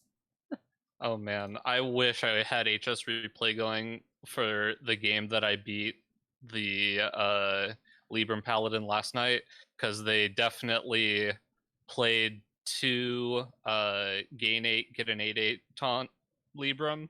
They played 2 of those and then played Liadrin and got full they got 2 more of them, and obviously full +2 or +1/+1 Librams, and still managed to win that game, mainly because I got a Jandis that gave me the Warlock legendary that gives you 3 3 primes, and one of those primes gained me 10 armor, and then I got it back with the priest spell that gets back 2 minions that died. Raised it. Yes. Gross. So I gained 20 armor, and that was too much for the Penflinger deck. Yeah. Before, I think I also might have locked them out with Celestial Alignment at some point. I was playing Mage, by the way, and who cares? The Mage class identity is all of them, please. Yeah. Paladin seems. The thing about Paladin is they got cards in their core set, or in the expansion sets, accounting for a terrible core set for the past couple of years. They did a great job. Then they gave it a good core set, so now every Paladin card is good. If you look on the screen here, you'll notice There's a defining factor with Libram Secret Paladin, which is one of the best decks in the format. There's one card that's really good in your mulligan. It's called Sword of the Fallen. 2 mana, 1/3. When you attack, you recruit a secret. If you have that in your opening hand, in Libram Secret Paladin, you win 70% of the time. In Legend. Now, it's early days. 70%. That's when we talk about Keleseths, when we talk about early game swings in the mulligan, this number is too high for a 2-drop. It should not be this high. Well, and those 60% shouldn't not be green. Sorry, they should be green.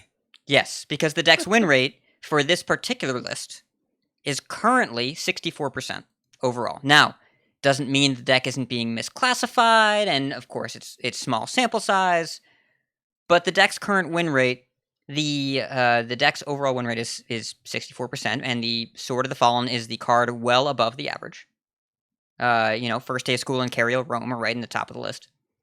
But all the Paladin cards are really, really strong, and cards in general are strong, but Paladin as a whole, if you just go straight to the front page of HS Replay, the number one class in Standard by global aggregate win rate is Paladin at 57.1%. The second closest class is Mage at 52%. Everything else below 50.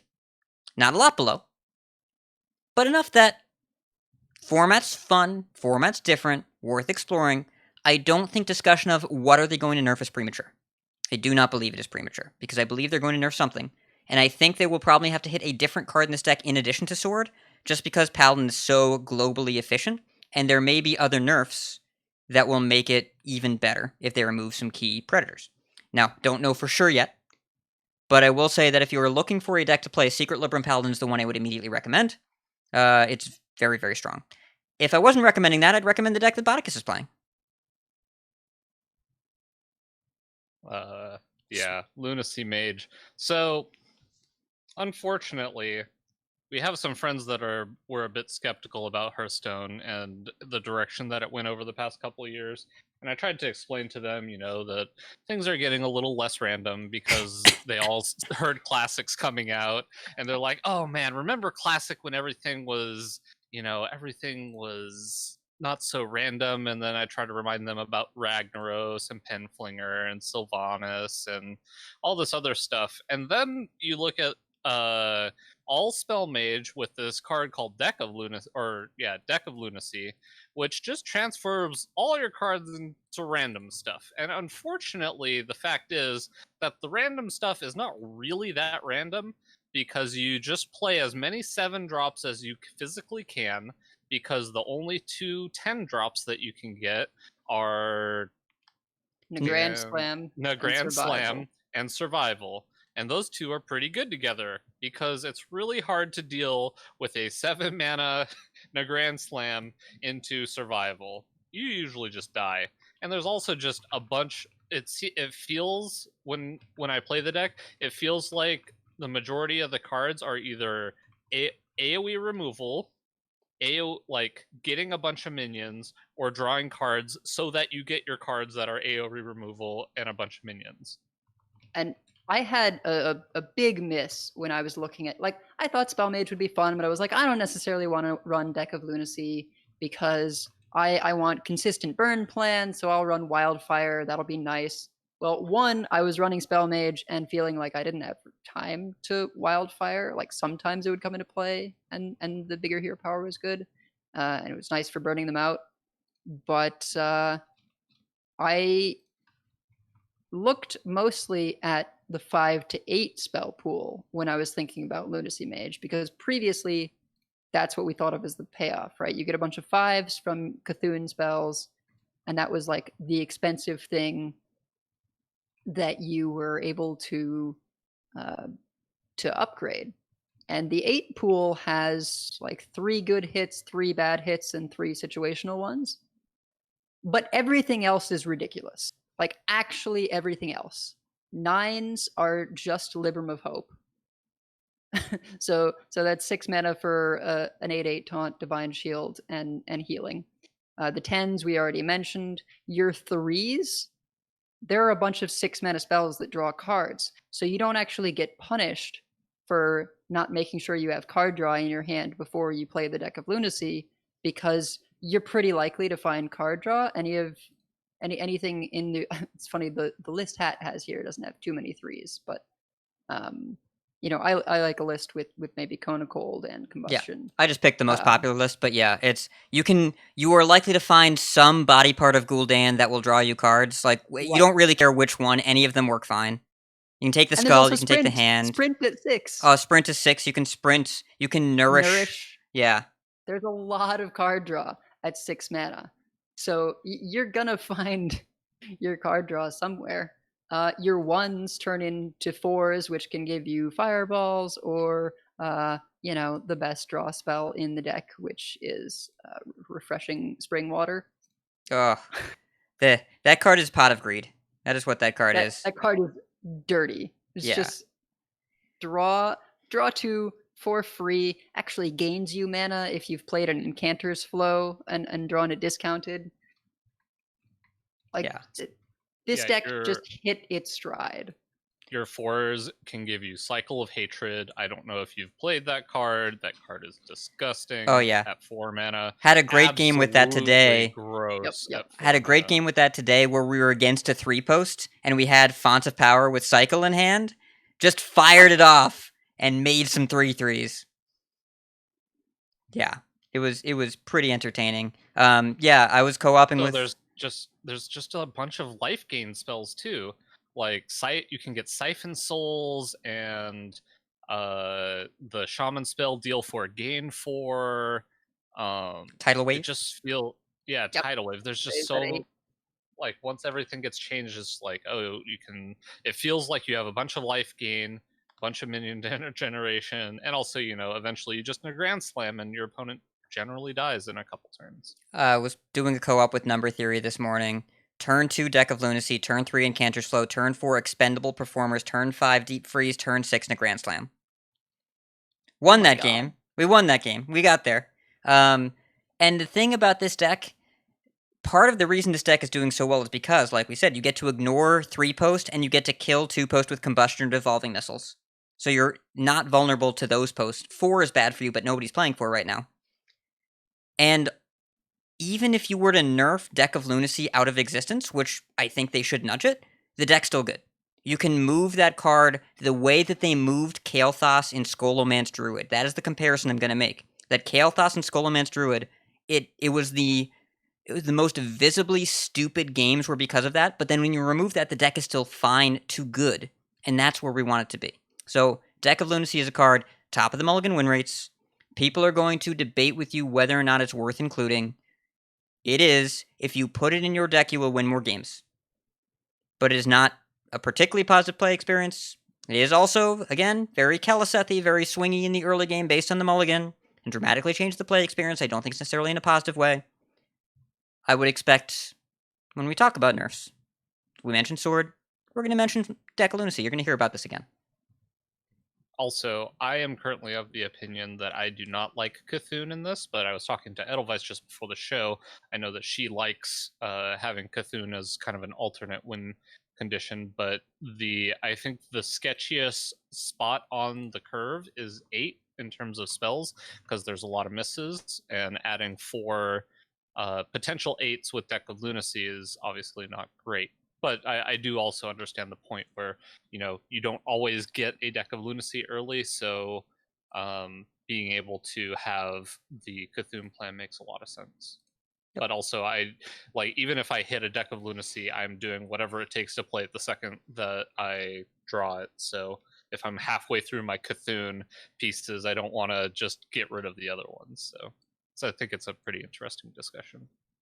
Yeah, and it's worth noting, if nothing else, the games you get to play the Trollden video the first few times you play it, they are goofy and entertaining. It just shouldn't be a staple of the format for a while. That's all. Yeah. Would we put this... I don't think putting it to 3 is enough. I feel like it has to go to 4. Oh, they won't do this because they don't usually change cards like this. I think you just change it to the spells are +2. You keep it at 2, but all the spells only. That actually, I feel like that's something they might do, because it's just a number on the card. Yeah, because I feel like Libram of Hope at 6 mana is obviously very good, but beatable, and having to having to put deep freezes in your deck, I think makes your deck worse. But the deep freezes would let you get in a Grand Slam, and also it just increases the kind of the cost of everything by 1. So I was already running deep freeze. I cut it. So I land between you two. I think that it should increase spells by 2 and also cost 3. Like, it's... Yeah, I could see that. I do not want this being played on turn 1 ever. I do not want it being played on turn 2 going first. But also, I think moving it to 3, the card would still be as relevant. It's unlikely they make 2 changes to the card, but I think that those 2 changes would make it still healthy and interesting without completely deleting it, but it would mostly delete it. If you move it to 4, you fully delete it. If you move it to 3, it's still probably good enough. And so I think that you need to move it to 3 and a little bit more. So that's what I'm hoping. But we'll see if they actually do that. And the last deck here in the popular decks in HS Replay in the couple tiers. This one, I don't actually like this as much as the other Rogue decks, but it is one of the most popular decks in the game right now. Post Rogue. And the thing about Post Rogue is it does have a whole bunch of cards that illustrate the nature of this format right now. You've got Far Watch Post, which is the number 1 mulligan card in this deck. And Far Watch Post 2 Post is actually really good in this deck because it is the only deck with fast pressure that you can't beat when it has it. So, you look at the top mulligan cards. 2 Posts, Jandis, Octobot, 3 Posts, Mankrik, Kazakus. Octobot's amazing. So much fun. I love Octobot that is card. disgusting. It's super good. So earlier when I talked about how the post decks give you time, right? They nerf the cards in your hand, or they punish you playing minions, but then they don't do anything, they don't kill you. You know what does kill you? A Kazakus for a 5-cost Golem, or a Jandis Barov. Jandis Barov, unbelievable right now, because all the pools are great, and Jandis, I called for Jandis to be nerfed a week in the Skolo, because a 5-drop that gives you 2 more 5-drops is crazy. And now the 5-drops are way better. Way better. I played earlier today. My opponent got an Ogremancer and the new 3/7 taunt, where Frenzy, when you hit it, it gains armor equal to the damage. Just casually, like, I don't even know which one they picked because I did not play the game out. But raw stats, it generated 2 3/7s. It's what, 614 in stats plus the 2/1. Now it's actually 6 stats lower, because one of them was an illusion. So I guess it was only 6-8 in stats plus the Jandis. Plus whatever 2/2s they made off Ogremancer. Disgusting. You can also get Burning Blade Acolyte as one of them. And it's like, oh, I just choose that one because it can only take 1 damage anyway. And then I almost just get an Earth Elemental. Just, yeah, it's, yeah, the 5s are good. So let's see. The worst hit is Derailed Coaster. No, the worst hit is Blood Herald. And Blood Herald. Yeah. Blood Herald remains the worst hit. Faceless Manipulator is still around. There's Vectus. Warden. Yeah, fantastic. Vectus. There's Waste Warden. But if these are the low rolls we had before were 2 Chromatic Eggs or whatever. Like, we're talking about, if you hit an Envoy Rustwix, you're kind of rolling medium. And that's insane. So maybe Jandis should cost 6 or something. Maybe she should cost 6. By the way, I've heard the idea of having her summon 4-drops. I don't want people summoning the 4-mana 5/7, and I don't want people hitting Kane. I do not want Jandis to get a Kane. So let's make it a 6-drop, please. Man, holy cow. I'm looking at, the 5-drops are insane. Holy cow. Jandis is the second best keep in the mulligan over Octobot, and Jandis costs 5 and Octobot costs 2. So just be aware of that. You can also look, the drawn win rate of Jandis Barov is the highest in the deck by a lot. So, I don't know. It's a really, really crazy card right now. 2 posts we've talked about. Octobot, I'm not sure. It is better than I expected it to be by a lot. Bodicus was right about that. It's a really strong card. It's the first one that I was excited to play that I think is actually going to see play. Yeah, see a lot of play. And also, in addition to that, I don't know if this is broken. I know it feels broken. Field Contact is a card. The 3-mana 3/2. Whenever you play a battle cry or combo card, you draw a card. Now, note that when I hear battle cry at the beginning of this card, I think of minions, right? Because battle cries, minions have battle cries. The combo cards don't have to be minions. And I realized this when I went Field Contact, Swindle, oh, I drew a card, Prize Plunderer, oh, I drew a card, Wand Thief, oh, I drew a card, Brain Freeze, oh, I drew a card. What? What? Huh? And the other day, remember I was talking about Field Contact, Penflinger, Shadow Step, the Field Contact. I did that the other day. And I killed someone on turn 8 with 2 cards left in my deck. I just got both Wicked Stab and just like, getcha. That's not it's okay. almost like playing classic Miracle Rogue. Except Auctioneer didn't cost 3 back then. True. Yeah. Also, Penflinger. I think it gets worse if Penflinger goes to 2, but it's still really good. And it's okay for it to be good. I think that if you nerf the threats that Rogue has, then you're fine. But Field Contact is still playing with fire. It's still just like... Absolutely. You're committing to such a powerful draw engine. And what's interesting about this deck is it's a deck of, like, 1-card threats that you can Shadow Step. So you've got Kazakis can win you the game, Jandis can win you the game, and worst case, sometimes you Cargle for 3 or 4 5/5s, and you Shadow Step that, and it feels kind of like Nomi. So the deck is all about these single legendary minions that can win you the game, and you can Shadow Step them to do it again. Yeah. Do you ever play Talon in this deck just because it can draw you J-Bar? No need. That's so because stupid. You draw so many cards. Yeah, it's not hard to find Jandis. It's not hard to do. All right, it's fair enough. The card draw engine is already there. We're doing okay. Not to say that I don't like Talon Fordring. I do like a Talon Fordring. But I mean, we could move on to some specific new cards. Yeah, let's do that and skip this other section I have here because we're running out of time. We can skip the sleeper decks. Yeah. But yeah, I mean, let's talk about Talon. This was in, I think, 75% or more of my theory crafts, which might have been wrong, but it's really good, and because it just finds you whatever your finisher is. I think something that's going to be kind of terrifying going forward is just Talon into Malagos. And that's just a more consistent like, you don't even need a ton of card draw. I was running a kind of warrior and thinking, between the new weapon and Talon into Malagos, I didn't need cutting class. Like, I was drawing enough cards. And that was a weird spot to be in. And Talon also, 5-mana 3/3 Taunt and Divine Shield. It's a powerful defensive tool as well. It's kind of a pain in the butt to get through. Yeah, the Divine Shield's super annoying. It's way more annoying than if Talon was like a 4/4. Yeah. It's just that Divine Shield makes things so awkward. Yeah, there's not really as good damage agnostic removal. Like, there's not all that many cards that will just kill something like a Shadow Word Pain or whatever. Shadow Word Pain's not even in the format.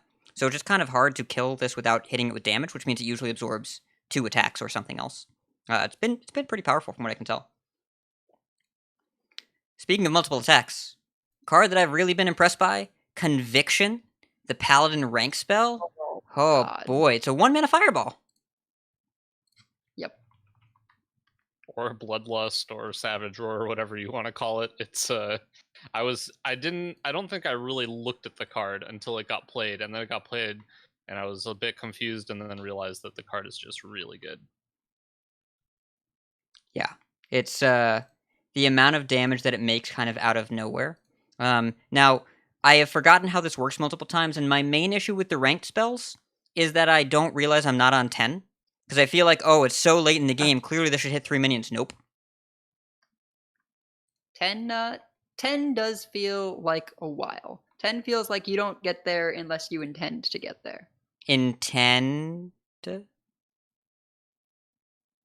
I didn't make that joke. Edelweiss made that joke. I didn't make don't it. know how you find it. No, you definitely made that joke. None of us were thinking about it till you said it. So Yeah, it feels like you pretty consistently get off the rank spells at rank 2. I Yeah. feel like it's where they're played the most because they're not great at rank 1. Like Wicked Stab rank 1 is truly uncomboed eviscerate, right? It feels exactly the same. It's like you don't want to be doing this, but you have to for some reason. And yeah, Conviction's the same way. It's just like we already had this card at rank 1, except not random. It was targeted. Blessing of Might, I think. yes. So yeah, it just feels like all games end between between 5 mana crystals and 9 mana crystals. And that's why I asked the Yeah. question earlier of like, is this format faster? And I have no idea because I've seen a rank 10 conviction like once ever. But also it feels like when I play it, every time I do it's like this should hit 3 minions. But it's most games are over by turn 9. And I think that means the format's not fast but not slow. I don't know. I don't feel like they're over by turn 5 all that much. I think it's also bizarre because it feels like a mid-range format, but the decks don't feel like mid-range decks. If that makes sense. Like Yeah. they're on the aggressive side of mid-range. Or they're not, and they're like the deck Bodicus is Or playing. they're not, and they're or Spell they're not, and it's Mage. just the finishers are powerful. Because, like, if you're Spell Mage and you don't hit Deck of Lunacy, you do nothing the first 3 turns. Turn 4, you draw, like, 9 cards or whatever. Spring Water, I don't care. Like, you just, the first couple turns you're like, Incanter's Flow and use my hero power one time. Draw my whole deck, whatever. And then you just clear the board on turn 6 and then just mask, and then they're dead. But, like, those first couple turns, you're doing nothing. Nobody's casting Flame Imp right now. Yeah. Although, I guess Zoo got pushed out by 3-post. Yes, Zoo is the poster child, for a deck that cannot exist because of 3-post. Some aggressive hunter decks are starting to show up, and there are also a lot more weapon decks, Weapon Rogue and Burn Shaman and whatever. But Zoo in particular, I think, is really struggling because it can't deal with free 2/2s. And to an extent, Rush Warrior as well would be a lot better if you didn't have to deal with 3-post. Absolutely. Although it has been feeling as though because those decks got pushed out, the post decks aren't around as much due to the rise of spell decks. But what we're seeing now is we're seeing some anti-post decks, and then we're seeing some anti-post decks. We're getting really meta Which because means anti-spell decks with Ogromancer. Yeah, well, or Poison Rogue, where you just play a weapon and ignore minions. That has been my response. So I've been on Demon Hunter, just like a mid-range Demon Hunter. You have so much damage in the class. Yeah, it's so much with the new the 8/8 at 8. Illidar your Inquisitor. Ragnaros, like that. That's a card right there. It's a very strong card in the post meta. Yes. Yes, Bodicus, I did And- just want to say post. Yes, that's accurate. And we also have Warglaves back at 5. So Warglaves plus immune and 5 attack. Really good for clearing up boards.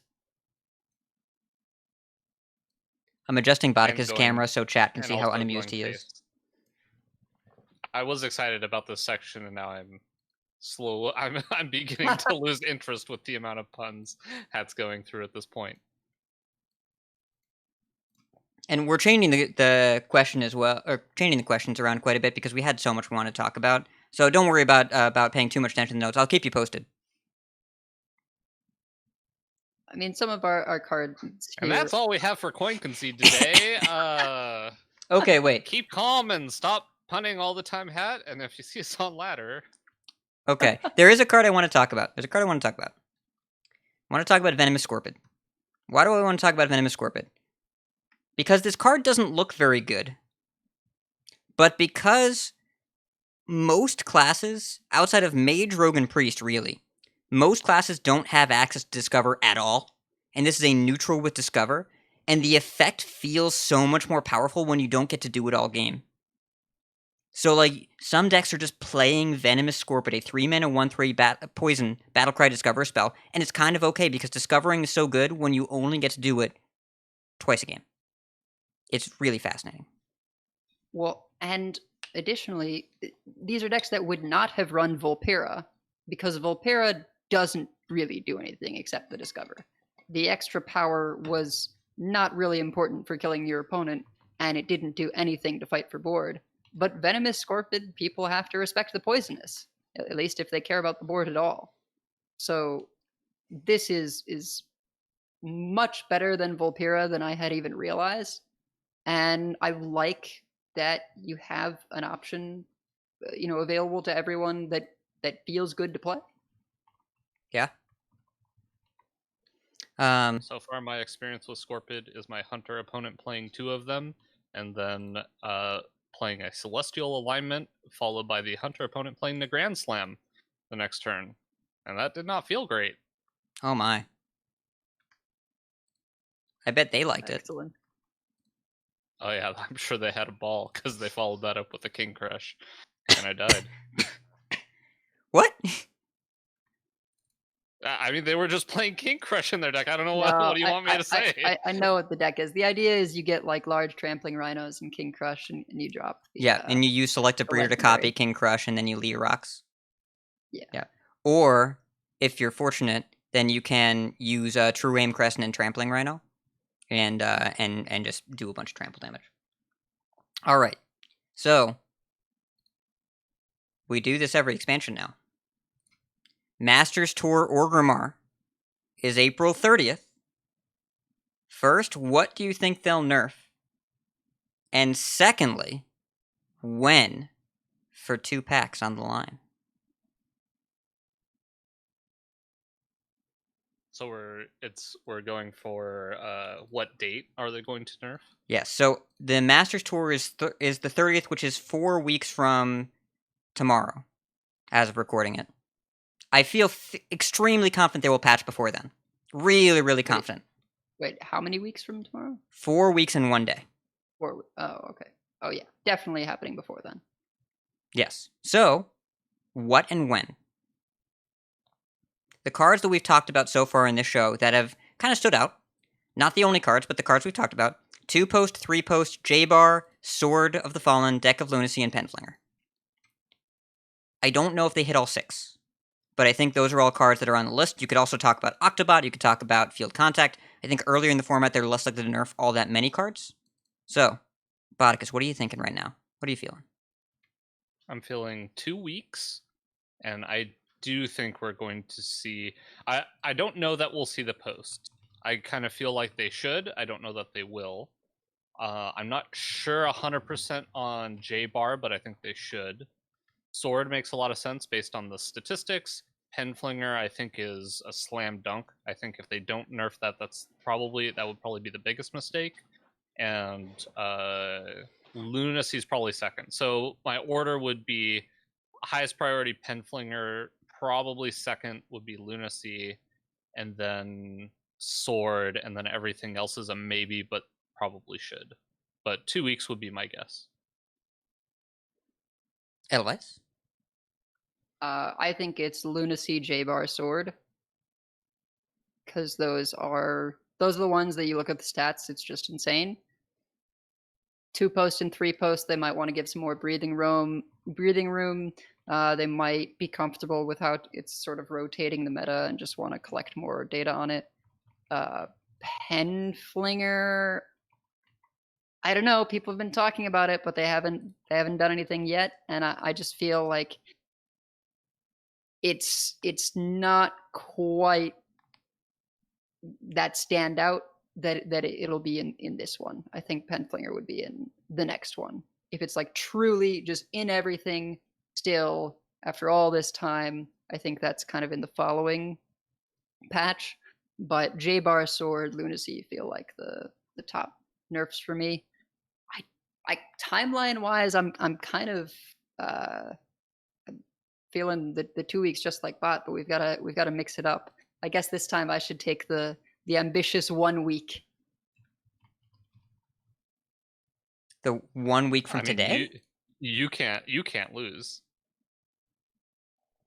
So I would honestly, I would want to say 1 week. I just think realistically it's 2, but I don't think you're insane for picking 1 week. We're super cynical. It's gonna be the week of Orgrimmar.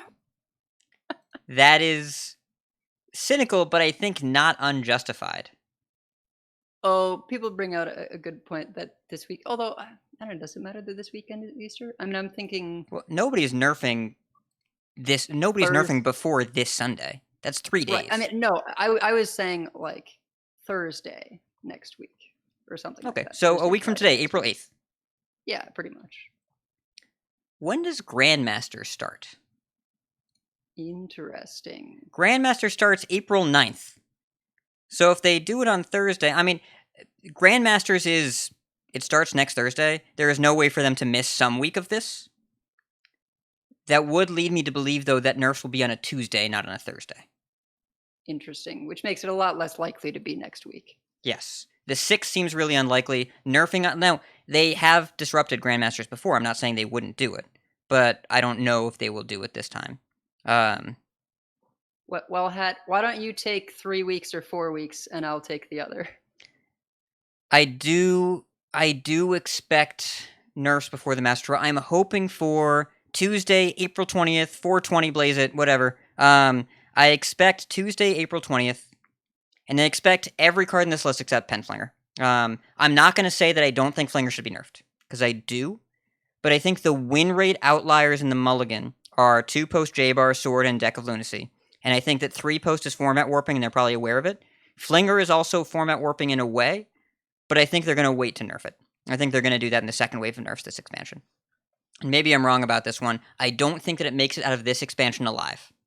I do think that J-Bar goes to 6. I do think that Sword of the Fallen goes to 2 durability. Deck of Lunacy, I don't know exactly what they'll change, but I'm sticking with my suggestion of move it to 3 mana and +2. 2 posts, I think you need to hit a stat. I kind of want that one to move to 3 mana, because I hate the effect when it comes out early, even though it's not really a competitive 3-drop, but like I don't want it to be super competitive. But I think if they make the post, if they remove a power from each one, not a health, a power, a 1/4 and a 2/5, it's a lot easier to trade into them without losing stuff. You lose either a power and a health. I feel like if you bring them to 3 health, 2 post just dies to every removal spell in the format, and a 3 mana, a spider tank post, maybe. I think maybe you move 2 post to a 2/3 and 3 post to a 2/5. Maybe they just both keep 2 power. They'll lose one of the stats. It won't be mana cost. Yeah. And that's where I think they're going to start. I think if the posts lose 1 HP, they're just a lot more manageable. Yeah. I think Might those just be health. breakpoints at their mana costs are pretty challenging. And the number of times that I've been like, I could kill that if it was a 2/3. I could kill that if it was a 3/4. I think, yeah, it would be pretty manageable. Okay. So here's what I'm thinking for the bet. Is there a card on this list you think that we don't have in common that we 100% think is getting nerfed? I 100% think that Penflinger is getting nerfed, so that could be my card. If it doesn't get nerfed, I owe both of you 2 packs. Yeah, because timeline-wise, I mean, I feel like it's going to be 13th or 20th.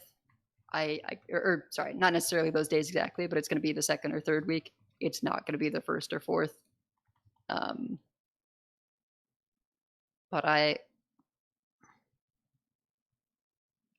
think... Is there a card you would bet 2 packs on that if it doesn't get nerfed, you will pay out 2 packs to the other 2 people?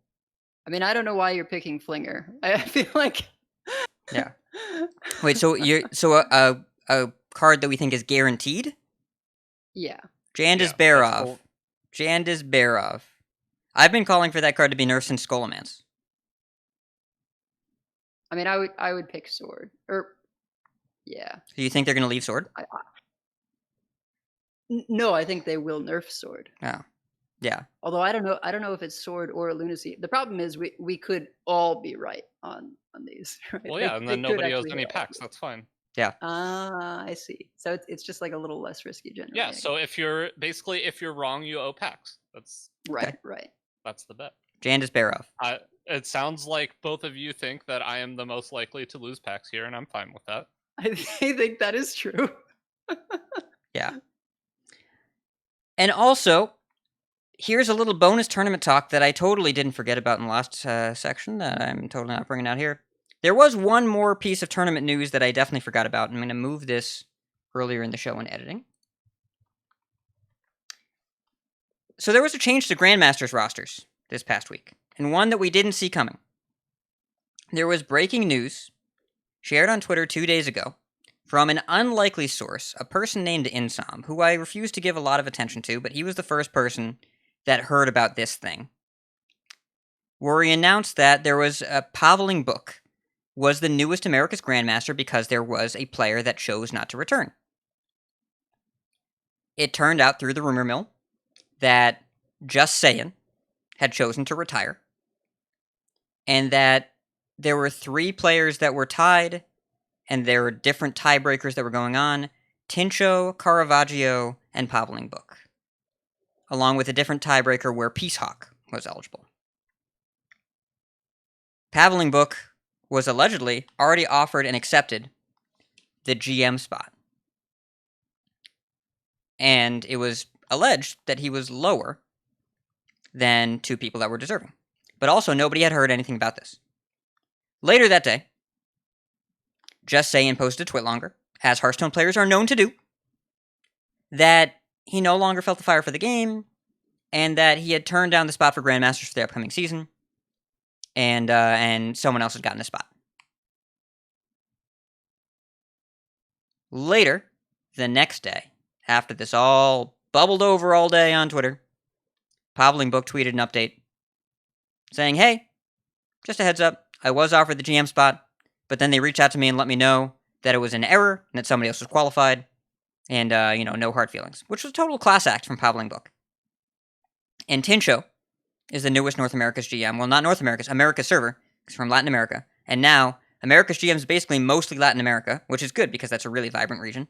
I don't know. I don't know if there's a lot for us to process here other than, like, how on earth could this mistake have happened, and why was Insom the first person to know about it? I don't have answers. Was he the first to know or the first to say something? Okay, yeah. The first to blab about it. Because that, to me, makes a lot more sense than... Yeah, he does like the attention. Him being the first one to know, but I could be wrong.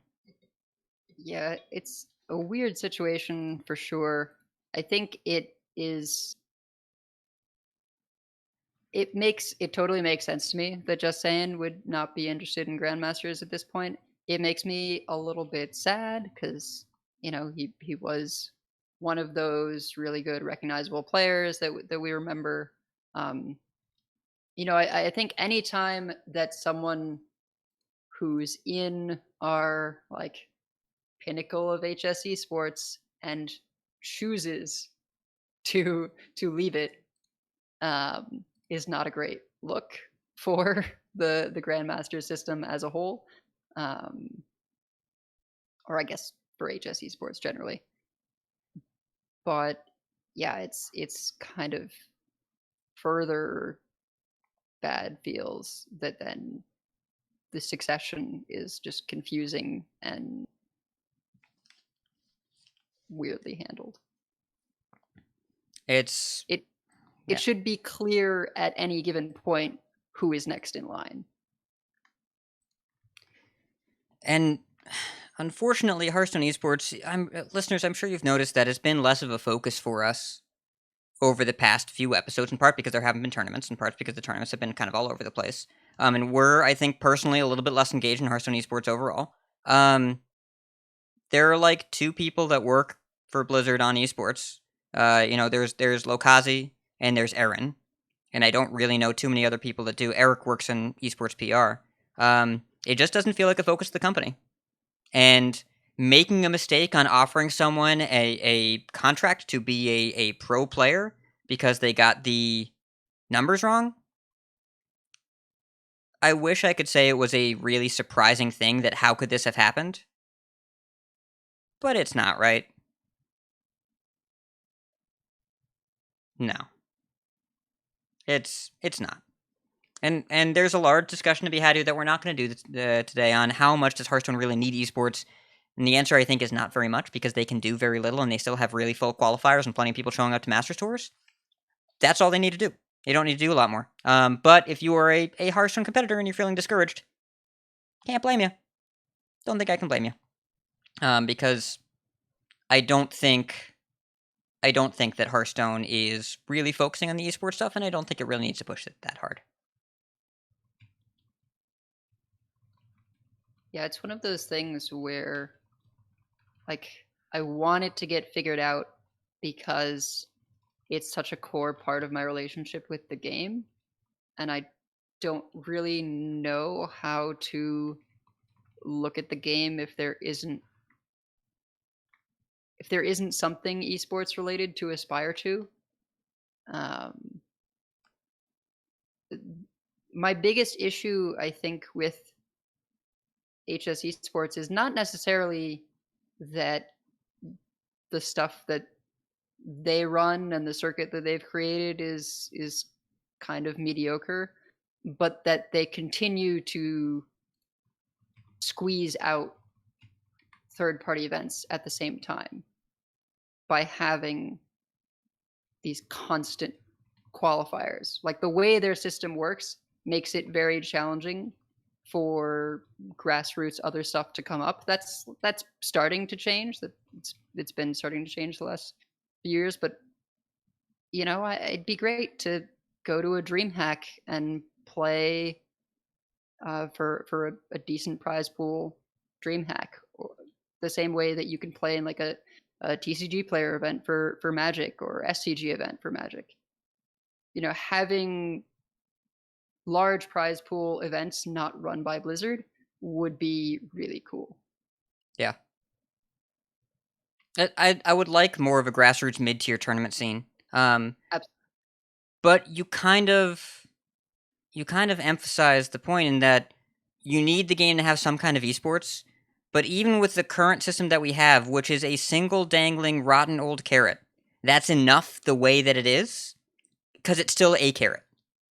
It's still something for you to keep your engagement with the game, even though you're not really trying to qualify all that much personally, right? Yeah, not as much as I would like. But there's still a system. I'm trying to help people qualify. Yeah. What they have is enough to meet that need. It is not enough to be a banner tier 1 top of Twitch esport. But it's enough for a player like you who needs a carrot to be visible to play the game. It is enough. And that is the level they're shooting for of where is just enough. Well, I think it doesn't quite fit for me because I don't grind qualifiers, right? Yeah.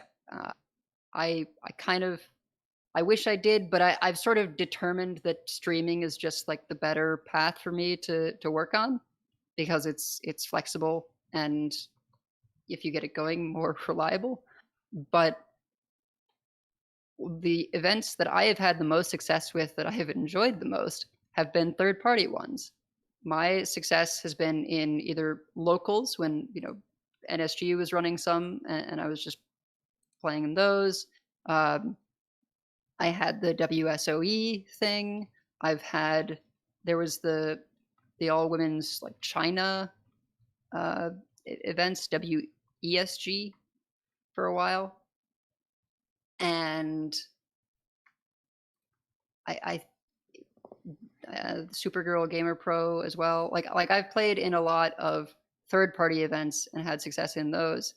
The like highest level, we'll say like Hearthstone official event that I did well in was HCT Rio back during like the last year of the HCT circuit. And that was good for me because it was I spiked an online qualifier to make it into that top 16. But it's not like there were a ton of them. It felt manageable because it was 4 events, and they did a top 32 cut, and then that top 32 played out to top 16. You got the top 32 came from 8 from each of the 4 events. Like I loved that setup, and it did not happen very long. It was like just that year. Yeah, it's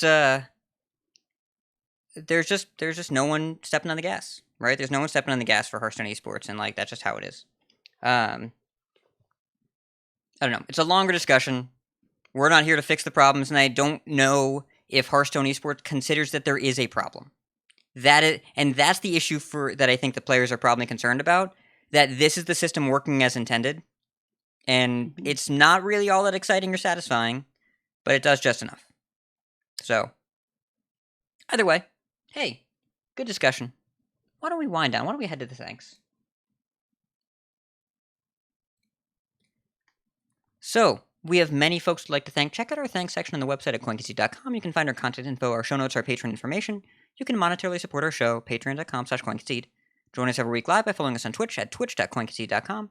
Join our community chats in our Discord at discord.coinconcede.com. And write into our email, coinconcede@gmail.com. Follow us on Twitter at CoinConcede. Like, share, and follow us on Facebook at facebook.com/CoinConcede. If you like some CC swag, head over to our shop at shop.coinconcede.com. Big thanks to our producers. Number 3, Tenor, Wizard, Dosh, TK, Proby1, Dr. Fish, Kresh, Cat, B Squatch, David, P, Snowpack, and Taro, and Lucky. Why are there so many people on this list? Oh my god.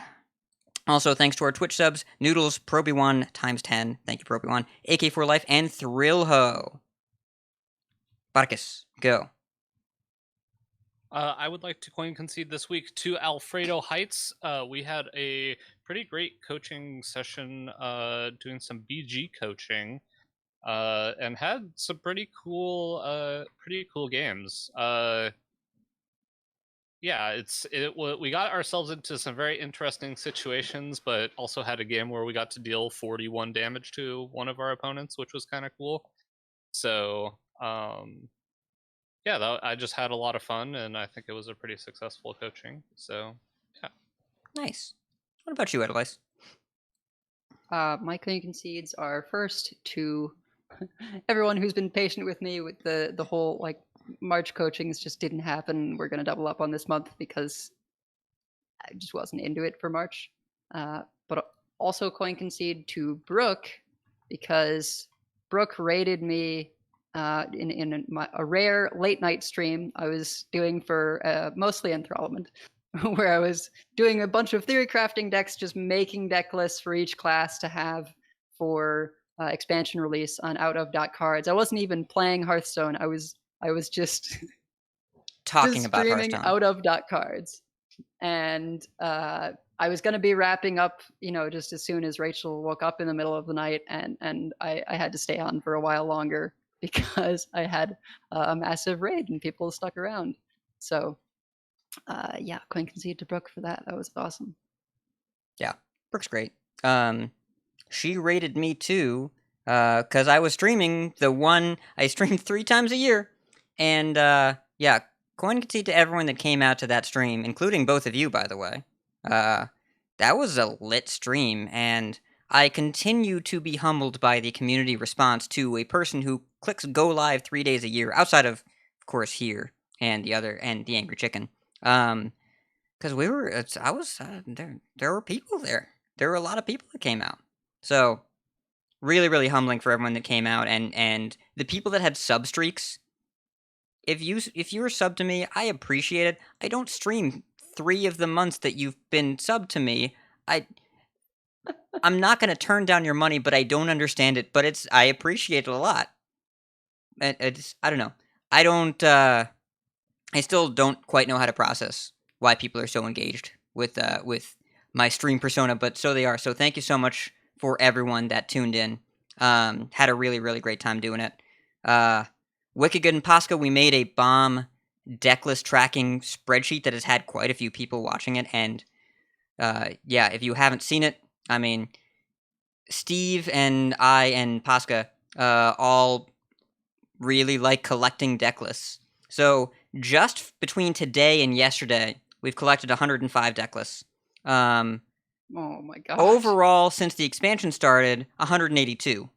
Because that means that around 80 of those were on the first day, and then that means, I guess, 50 per day since then. And people have commented on how helpful it is, so definitely go check it out. It's over on Wicked Good's Twitter and pinned in every Discord that I'm in, so people can tune in and just get an idea of what to play. Because it helps a lot. Not everybody likes to build their own decks. A lot of people like to pick off the menu. I do. I'm not just the president, I'm also a member of this spreadsheet. This is the divide right Yes. here. I'm in my bubble, just like, okay, I'm gonna make everything before I shatter my dreams and play deck lists that other people have made. Yeah, no, I am like Inception. I steal people's dreams. I steal them. And also, I'm right in the middle. I build the first 2 or 3 deck lists, lose a bunch, and then copy decks for the rest of the format. yes. And Concede to Blizzard, because Blizzard sent me the swag crate, and I didn't expect to get one. Then a giant box showed up, so I got the Fords and Barrens swag crate. I got this cool like water bottle that has a USB port. I guess you press the button and it cleans itself, which is good because I don't clean anything. So like you put water in it and you press the button and it uses ultraviolet light and I guess it purifies it. I know how bougie I sound right now. And I know that, like, no, I would never buy this. It was given to me as a gift by a large corporation. That doesn't make it sound any better. All I'm trying to say is, hey, Blizzard, I'm really grateful. Thank you for this. I don't know what I did to deserve it, but I appreciate your sending me cool stuff. Thank you very much for that. Yeah. So, that's going to be our show. So keep calm and keep us posted. And if you see us on ladder, coin concede. Coin concede. Coin concede.